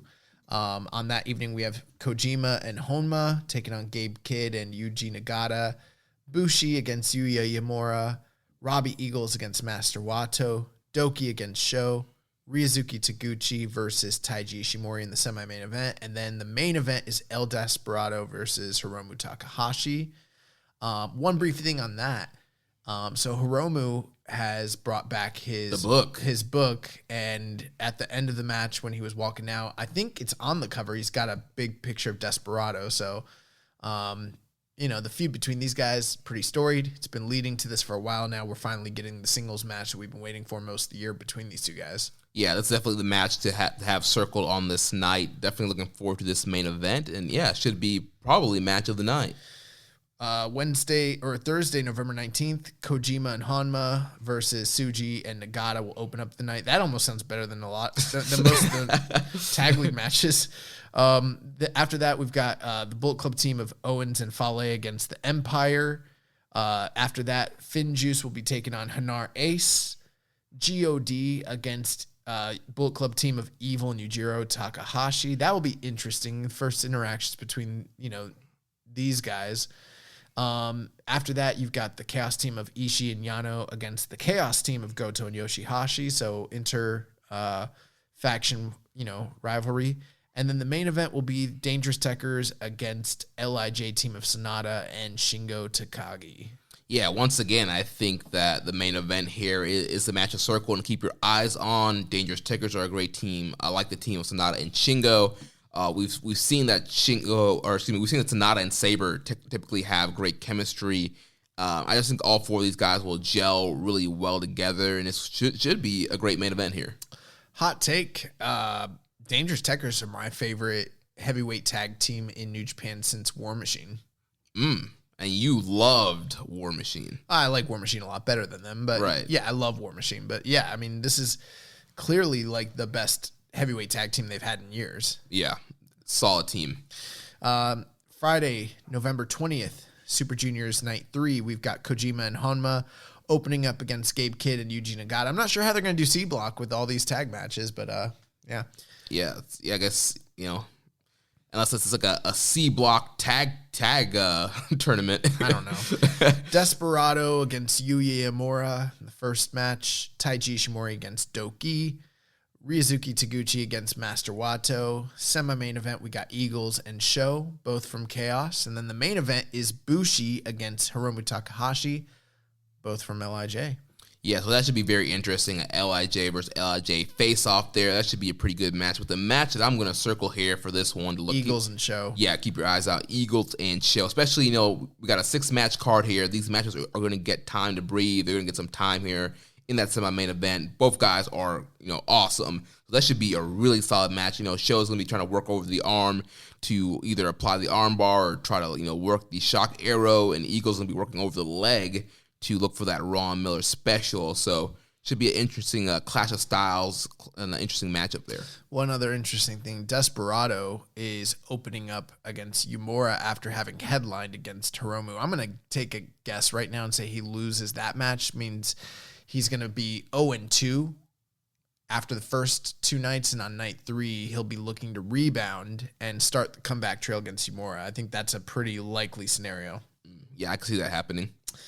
World Tag League Night 4, Sunday, November 22nd. Satoshi Kojima and Tomoaki Hanma against the team of Yota Tsuji and Yuji Nagata. After that, we've got Fale and Owens from Bullet Club against Sonata and Shingo. The Chaos team of Goto against Yoshihashi against Hanar Ace. The Chaos team of Tomohiro Ishii and Toriano against the Bullet Club team of Evil and Yujiro Takahashi.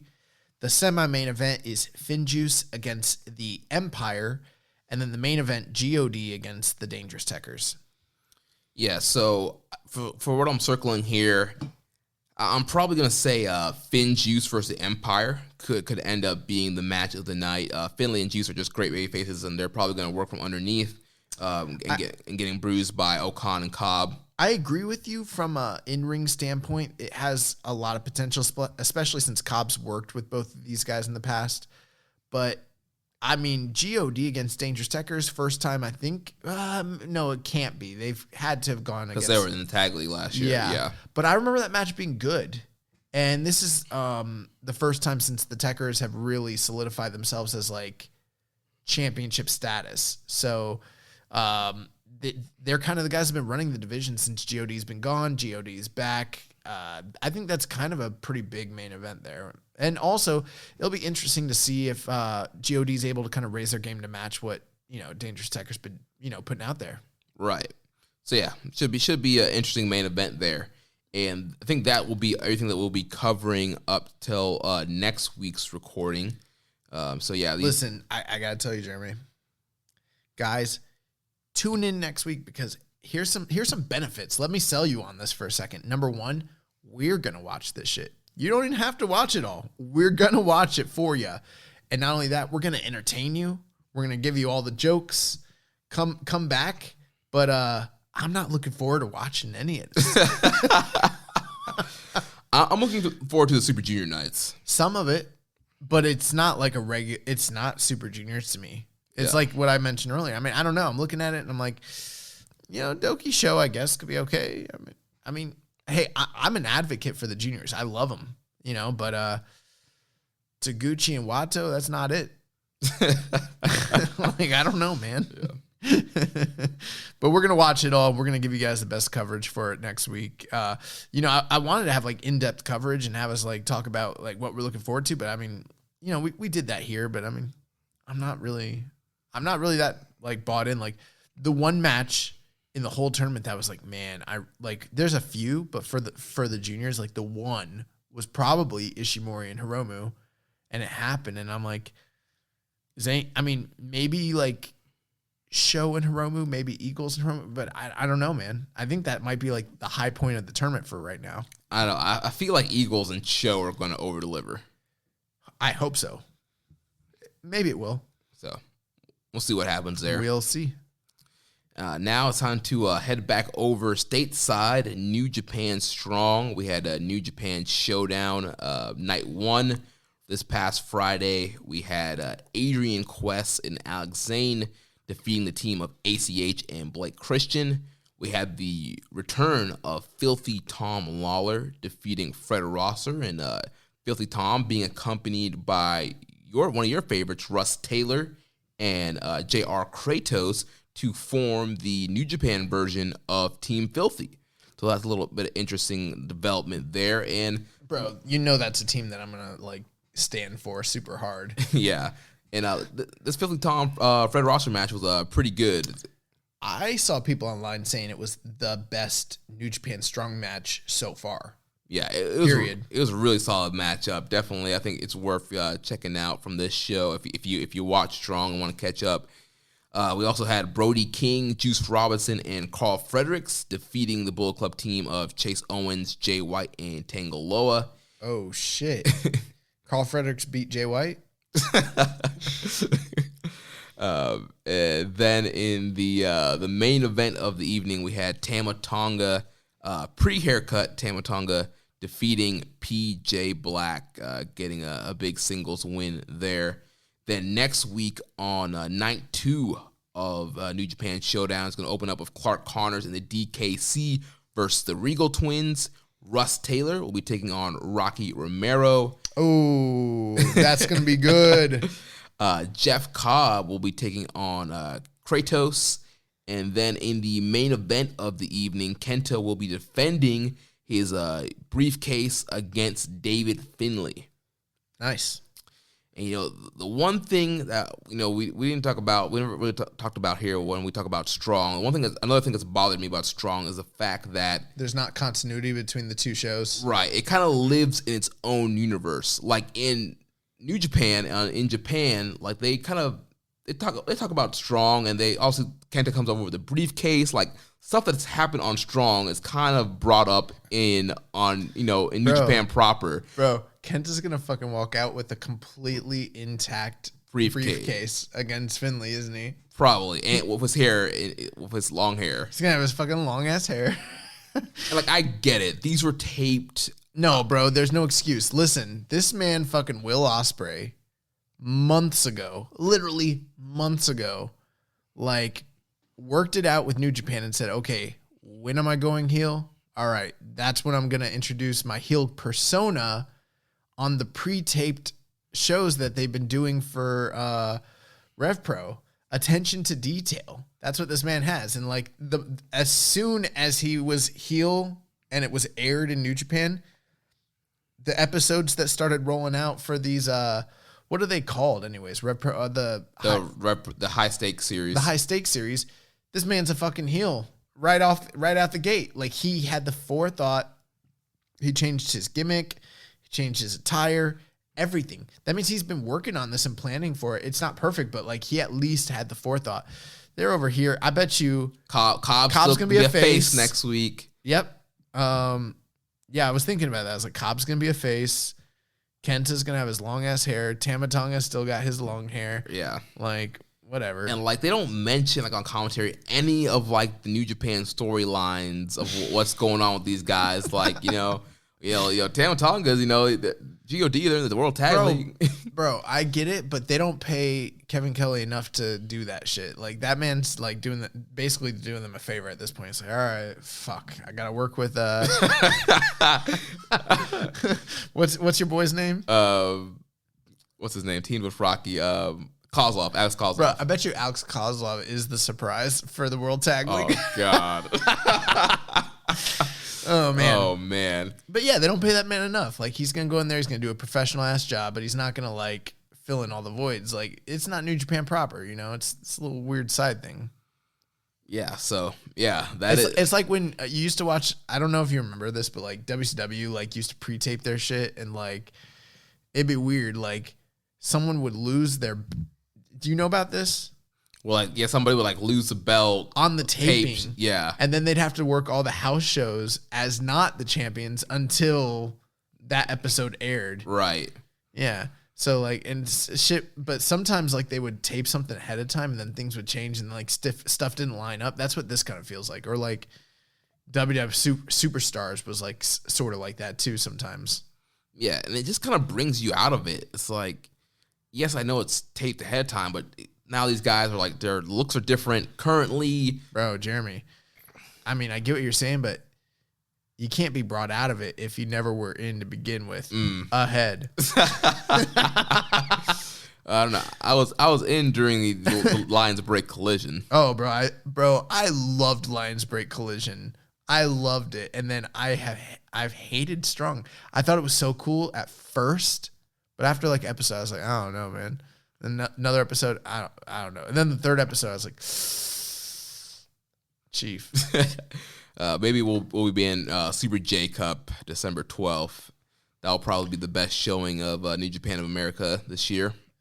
We should just drop our coverage of New Japan Strong. Well, we haven't really been doing much coverage, just kind of going over the results and brief stuff that's been going on there. But yeah. It is what it is.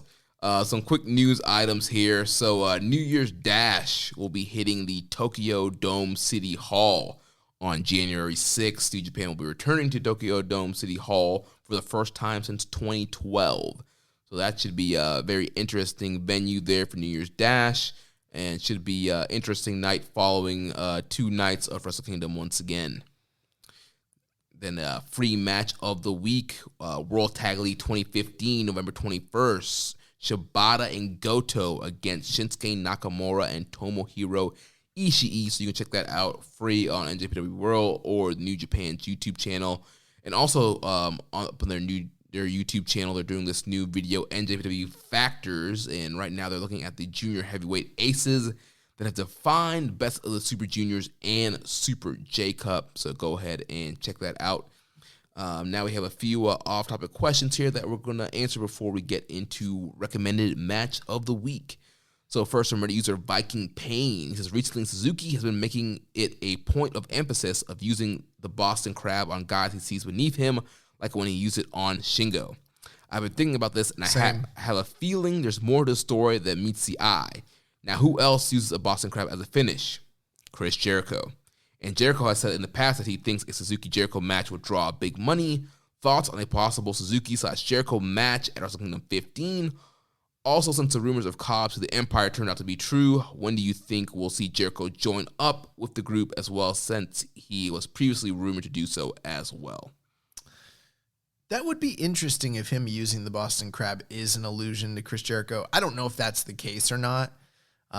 You may be reading a bit too much into it, but maybe you're ahead. Viking Pain, maybe ahead. Yeah, it's possible. I'm the same way. I like to put the Boston Crab on people that I see as being beneath me, which is everybody that I wrestle. So I always put the Boston. No, I'm doing this new thing though. It's really cool. I like to have someone in some sort. Typically, it's going to probably be like a crossface. I'll have them in the crossface, and right when they're about to get to the ropes, I'll float over and grab their legs and pull them into the center, and then put the fucking Boston Crab on, and it's dope. Sounds dope. It is dope because and usually I don't start with the crossface. I'll start with like a chin lock, and then they're getting close to the ropes. They're reaching out, and I'll pull that arm back. And then they'll grab with the other arm, and then I'll wrap my legs around that one, and then pull them in for the crossface, and then they'll crawl, and they'll be like right there, and then I just abandon the whole neck arm thing, and just float over and like run forward with them and like fucking sit back on the Boston Crab. That'd be a great finish. It's one of my yeah. So, but anyways, Suzuki Jericho, I think. Yeah, I mean, I just don't know if there's enough time right now for them to build to a Tokyo Dome thing, plus the whole quarantine issue, if they're even going to do it. I don't know. Plus, Jericho is like kind of teetering on the like brink of like washed, so I don't know. I gotta say, from an in-ring perspective, like the idea of Jericho Suzuki sounds good, but as far as like, what the match would actually look like, I feel like it would have to be like a plunder brawl. Bro, Jericho and Suzuki would be... He would look great because it would be an easy night for him because Suzuki only does his basic match and Jericho can still do that match. Yeah. And it would be all character work. It would just be a lot of hard-hitting violence. Jericho would be fine, working that match for sure. Yeah. And I think it would do well. But I think if he wants to quote-unquote draw money, this is not the way to do it. Like they would, unless he's just coming in to get his payday. Right. It's not going to affect New Japan's bottom line that much, I don't think, at this point.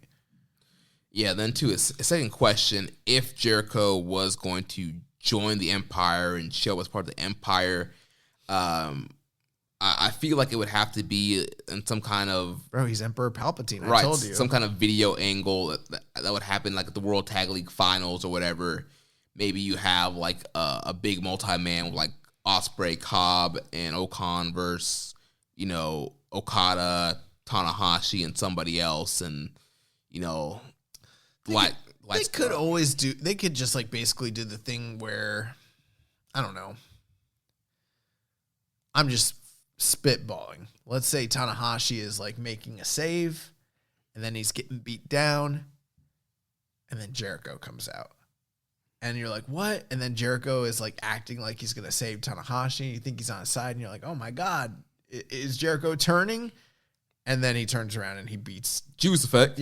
Yeah, and then he Juice Effects Tanahashi out of his boots. So, Speaking of Juice Effect, Jericho might have heat with Hanare. Hanare's been throwing several spinning back elbows in his matches. bro, he's got heat with me. I've been trying to figure out a way to throw an effective MMA elbow that might be like compelling, but like he got to the idea first. It's a spinning back elbow. Like that's the best one. And he popularized it. So now anyone who does it is copying. But I've been doing spinning back elbows for years. Like I always was like, if I became like, I never thought I'd be a wrestler, but I was like, if I ever wrestle, I'm going to do that shit. And now I can't do it. Oh man. I was trying to work out like maybe a Superman elbow, but it looks shitty. Also, Rich was like, that's the bull hammer. Oh yeah. Wade Barrett. And I was like, mine be different. Speaking of Rich, he has a question for us. He says, Kenny made the Observer Hall of Fame. Any thoughts on that? Who's next out of Ishii, Naito, and Ibushi, taking into account Ishii got a 15% jump this year? Ibushi lost percentages, and Naito hasn't had a stellar year. Even with his dome win, it only gave him 2%. Great question. Yeah, congratulations to Kenny Omega making the Wrestling Observer Hall of Fame. It's a very rare feat to accomplish that while you are still an active competitor. There are schools of thought where people think you shouldn't go in as an active competitor. They should wait until the totality of your career plays out. But that's not how the Observer Hall of Fame works out. And, great on them. Yeah, especially Kenny was in the Japan category, so it's based off of his career in Japan, obviously wrestling in the United States now. And so based off his body of work in Japan, all stuff with DDT and New Japan. That's true. He's in the Japan category because he spent the majority there. But I do think that his work in AEW influenced the voting for sure. Yeah. But his career in Japan is absolutely incredible when you kind of look back and just read, the profile they've wrote. And, you hear guys just talking about everything that he's done in Japan between DDT and New Japan. Just a great resume. He's just done enough in a lot of people's eyes. The people have voted on for him to get into the Hall of Fame now. Yeah. I mean, I don't know. I'm not going to give you a bunch of expert analysis on him. I'll basically say this. Kenny's one of the greatest wrestlers that has ever lived. And he proved it night in and night out. He accomplished a lot between his work in All Japan, DDT, New Japan. I think he was a slam dunk. I kind of thought he might even have gone in like first ballot the first year he became eligible, and he came close. Yeah. But he didn't, or not exactly close, but he got a good portion. Percentage, yeah. But that's my thoughts. It's just like, I think that there is some people mad about this, right? Yeah, there's a ton of people who are mad about it. But a lot of the people who are mad about it are not voters. Right. Like, I don't think the voters are mad. Right. Unless there could be some voters who have that mindset of like they need to be, not active. They need to be quote unquote retired before they go in. The voters who vote on it know the rules. Yeah. I mean, it's industry people. Right. Well, there's a mix. You have wrestlers, you have reporters. Those are industry people. They're part of the industry. They might not be, the boys, but they're part of the industry. Everyone who's voting on this is in the wrestling industry. Right. Historians. Yeah. So, I mean, I think a lot of the people that are mad about it are people that probably don't even understand how the Hall of Fame, like balloting or voting or any of that stuff works. Right. And plus, you just have, people who hate Kenny for leaving New Japan and all that, the whole Ibushi and all that stuff. Oh, man. Out of Ishii, Naito, and Ibushi, I think this sounds crazy and people might disagree with me. I think Ishii is going to get in before Naito and Ibushi. That's not to say that he's more deserving or anything like that, but typically, and you're more knowledgeable on this stuff than me. Like, I'm not as big on the Hall of Fame as other people. I'm just kind of sort of learning how everything works. But, traditionally speaking, a Hall of Fame person, they're going to take a look at the totality of your career, meaning like your drawing ability, your star power, your championship reigns, things like that. And you can't really point to a lot of, you can't point to Ishii's time at top. You can't point to his drawing ability. You can't point to, his mic skills. You can't point to pretty much the entirety of the voting for him is based on the quality of his in-ring work. Right. It like literally almost entirely. Which is interesting because most people that go into the Hall of Fame, it's other aspects combined with their in-ring work, or sometimes the in-ring work isn't even the most important thing. For some people, it is literally everything else. And for years, people kind of weren't even voting for Ishii, but suddenly, I just think the volume of his body of work has grown to a point where it's undeniable, and people are starting to recognize that. And unless something changes drastically, or something on the Japanese ballot changes drastically, well, I know next year Okada goes on the ballot next year. So. When Okada gets on the ballot, he's going in. Right. Like, he's going to go in the Hall of Fame first ballot, which is very rare. He'll be one of the few people that does that. But, and how does it work? So when you vote for a Japanese, I mean, you know more than me. When you vote, do you get one vote for the region, or how's that? So I believe it's set up like people kind of vote for the regions that they're experts in. So you can, if you're an expert in multiple regions, you can vote in multiple regions, and then each region has a certain amount of votes plus percentage that they need to get in order to get the. But do you, as the voter, just get one single vote? Oh, that I'm not 100% sure on. Okay, because I don't know how many votes you. I like, it's funny. We probably could vote if we really applied for it. Yeah. I think the only person, does Rich vote on it? No. Because I think he was talking about like hitting up Dave and getting a ballot. He should. We all should. I mean, we all could. Yeah. I wouldn't feel comfortable doing it, to be honest with you, because I kind of take it seriously. So I wouldn't even really do it necessarily. But yeah, I think Ishii's going to get in. Unless, in the next couple years, I think it'll be Ishii, Ibushi, Naito if I was to predict.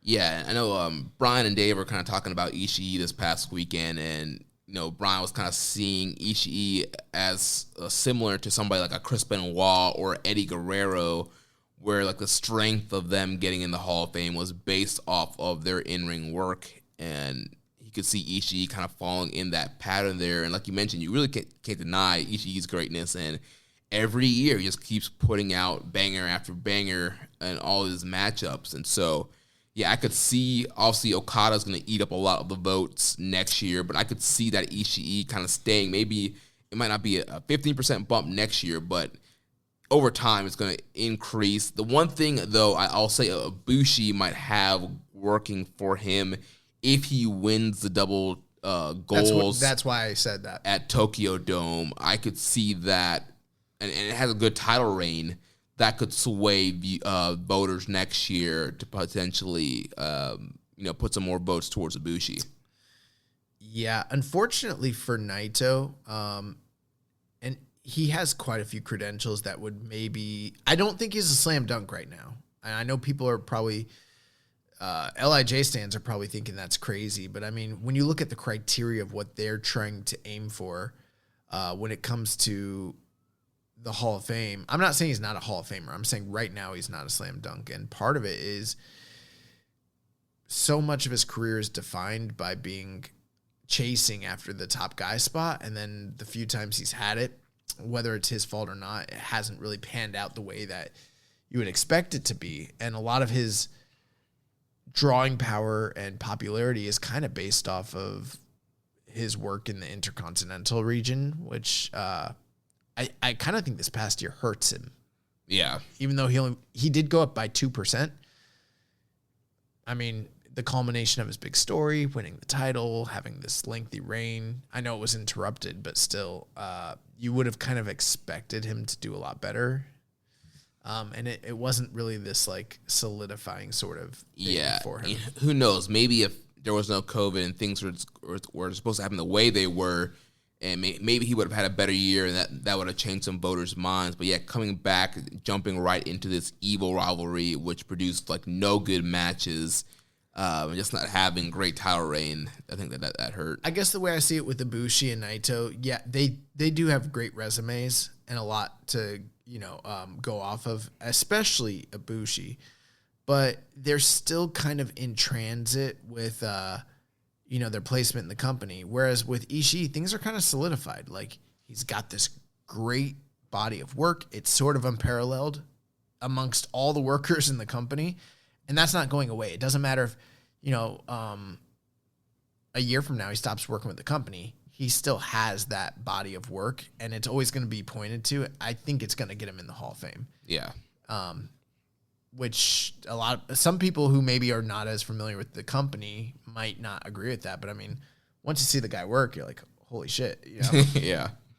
So that's what I think's happening, which I think Ishii deserves to go in. Definitely. I mean, for 12 years now, maybe about, you can't have a conversation about who the best in the world is without talking about Ishii, and he's never the top guy. And that's crazy. Yeah, and I know we haven't solidified our, nominees for Wrestler of the Year, and this might be a little spoiler to talk about, but I feel like this potentially could be Ishii's year. I think 2020 might be, we'll see, but I think 2020 might be Tomohiro Ishii's year as well. I think he might. It's just funny because some of the, for instance, JCast, they have like the underappreciated or unsung hero award. We don't have that. Mm-hmm. And I think he's won that quite a few times where he's the best guy who doesn't get recognized. But I think he's going to get recognized. I think he might be the guy this year when it comes to Wrestler of the Year. We'll see. Yeah, he can pull that out in Strong Style Fighter of the Year. It's going to be close. Yeah. But So next question here from Senor Sombrero 3K says, I'm likely going to be isolating for 2 weeks. Can you recommend a year to watch all the bigger shows from pre-Dominion 2018? That is interesting. Pre-2018. I mean, why don't you just go back to 2017? I don't know. 2016 was dope. 2016 was what I was going to say. When did a majority of the Okada-Tanahashi rivalry take place? Was that 2014? Started in 2013. Yeah. So maybe 2014 might be a good year to... Anything from 2013 to now is great, but 2016 was shit was on fire. Yeah. So, yeah, I don't know. That would be my recommendation. Yeah, 2016 is a great year. Then last question here from Muzza. He says, with Survivor Series coming up, who would be in your NJPW Survivor Series team? His criteria is you have to pick one main eventer, one up-and-comer, has not to have won the world or IC title, and has to be a heavyweight, one tag team, and one junior. Good luck. Okay. You want to go back and forth? Yeah, and so are we doing a draft style once we pick somebody, they're off? They're off the table. Okay. Okay, and who's going first? You want to play rock, paper, scissors for it? I will default to you. I'll let you. No, I want you to go first. You want me to go first? Yeah. Okay. Well, then for my main eventer, I'm picking Kota Ibushi. I was going to take Kota Ibushi, you fucker. Oh, see, you should have gone first, pal. I try to be the baby face. I try to put you over, let you go first. But, you wanted to be the heel. You wanted to be cocky. You wanted to go after me, and that's what all right, that's fine. I'm going to take Tomohiro Ishii. All right, no, I'm sorry. I'm going to take Okada. Okay. Then wait, we're not going snake style? Oh, yeah, okay. We can go snake styles. Okay. All right, well, then I want Ishii as my up-and-comer. Well, that just sounds so ridiculous. He said he's never won the world or IC title. Ishii, let's fucking run it. I am taking the Dragon Shingo Takagi. Fuck. For my up-and-comer. And then for my tag team, I will take the Dangerous Tekkers. All right. Well, then I'm taking Golden Ace. Okay. I can't. Well, you can't take Golden Ace because I picked Ibushi. Oh man. Who's in the junior division? As far as tag teams, Yeah. Roppongi 30K, Desperado and Kanemaru, Fuck. Wato and Deguchi. I could go mega coaches. And you can go, there's GOD, you can go Goto Yoshihashi. This is not fun. You can go Tenkoji. You know what? I'll take the damn. I don't know. Roppongi 3K is fine. Okay. And then your junior pick.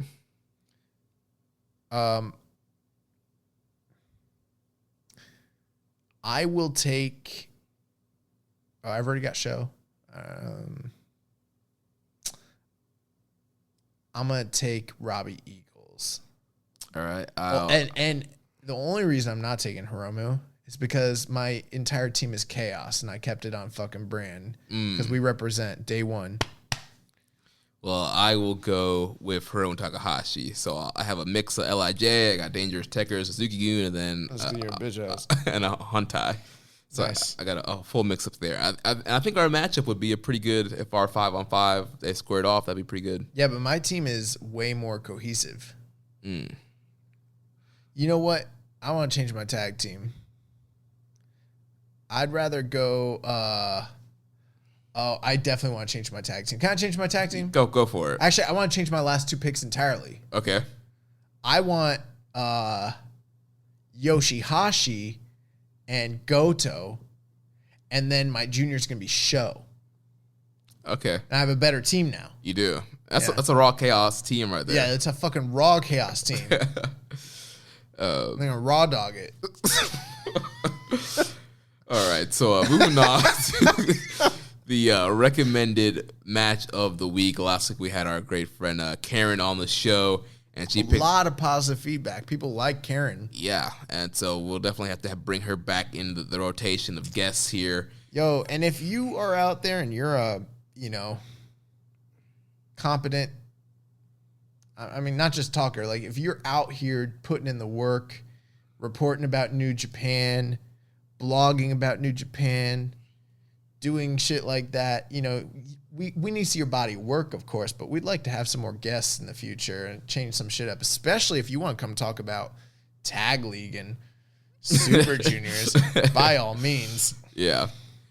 So Karen, she was on last week. You can follow her on Twitter at HeyKarenSensei. She picked our recommended match of the week, and it was from Best of the Super Junior 25 from Aichi, ironically the same city that the first show was this year. Was Best Junior 25, May 25th, 2018. Kushida defeating Sho. You think about rewatching this match as one of your favorites? I fucking love this match. I said it last week. It's so different from even since it happened, I can't think of another Super Juniors match that's been quite in the same style. The thing that it reminds me of, I know I've said like World of Sport, and I know I mentioned like the Ryuma Go and Fujinami style wrestling match, and it does remind me of those. But what it really reminds me of is like the next level of what the Young Lions matches are like. Yeah. More story, more drama, but more time. But the same basic idea is that it's fundamental chain wrestling, just at the next high level, which I'm a huge fan of that. That's what I like the most in wrestling. Yeah, I mean, in this style, it was a very kind of a heavy, like MMA-based, grapple-heavy style. These guys fighting in and out of guards, fighting for submissions. And here is where we're really starting to see Sho kind of break out with his individual move set. We're seeing him start to work for the arm bar and just kind of seeing some of the stuff that he has in his toolbar. Both men going for knee bars, a lot of different submission holds, and really just kind of, the beginning signs of the show that we see today. And what better person than Kushida, who has like that MMA background and the Sakuraba lock and the hoverboard lock and all those different submissions that he would do. Yeah, one of the things is, when it comes to the MMA sort of thing, or even, I guess more appropriately termed shoot style wrestling, you can incorporate some elements of that into your game, as just a standard pro wrestler. We see that with Kushida.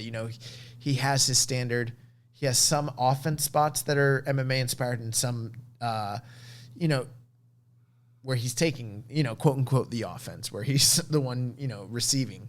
But to actually work the style, the other guy has to know they have to know it too. You can't just guide a guy through a match and have them work that style, because there's a lot. It's not called really. It's very like in jiu-jitsu we call it rolling. It's very roll heavy. It's just kind of based off of reading what the other person is doing and kind of feeding for it. And if you go into a BJJ class and you kind of know what you're doing, they have open mat.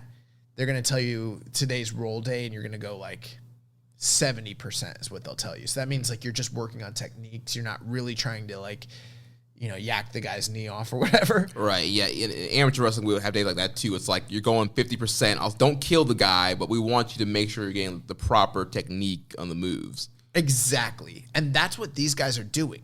And you can't do that in your normal everyday match if the other person doesn't know how to do it, because then you're going to eat them alive.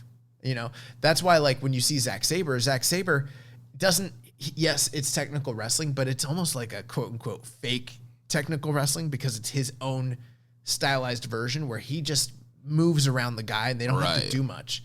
This is different. These are two guys who are working in conjunction with each other, feeding moves, reversing moves, and it's all, and there is the story with the arm that's in place here as well, which is really great. Yeah, I love Kushida versus Show. It's, I think he's one of the few guys that Kushida could actually do that style with at that time in the company, which was awesome. And I think this is one of these matches that kind of gets lost in Best of Super Junior, because it's one of those nights where it's an IHE, there's no commentary.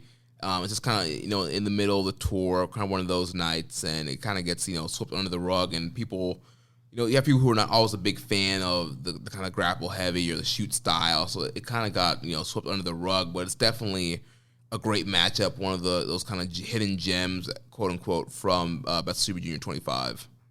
Yeah, I completely agree. Agree. It's also like, we've talked in the past how sometimes those single cam shows can kind of be refreshing, because it almost emulates the experience that you have when you're at a live show. And for such a do I prefer to watch the whole show this way? No, I don't. But as far as this match goes, I mean, having a bird's eye view and being able to kind of just see everything that they're doing, it was awesome. Yeah. Yeah, I mean, I can't praise this match enough, and I liked it a lot on the initial viewing, and rewatching it, I like it even more. The closest matchup stylistically I can point to, and it's not quite the same, and I said it last week, but it's Sonata and ZSJ. Yeah. And not even all their matches are like that, but like the Tokyo Dome match this past year was very much that. And the New Japan Cup match, or no, I was gonna say the first G1 match they had against one another was very much like that. I wish we could have seen more Kushida Show, and that's another thing that's kind of great here, is it's sort of like this is at the tail end of Kushida's run. Yeah. So, yeah, I love this match. It's awesome. Recommend.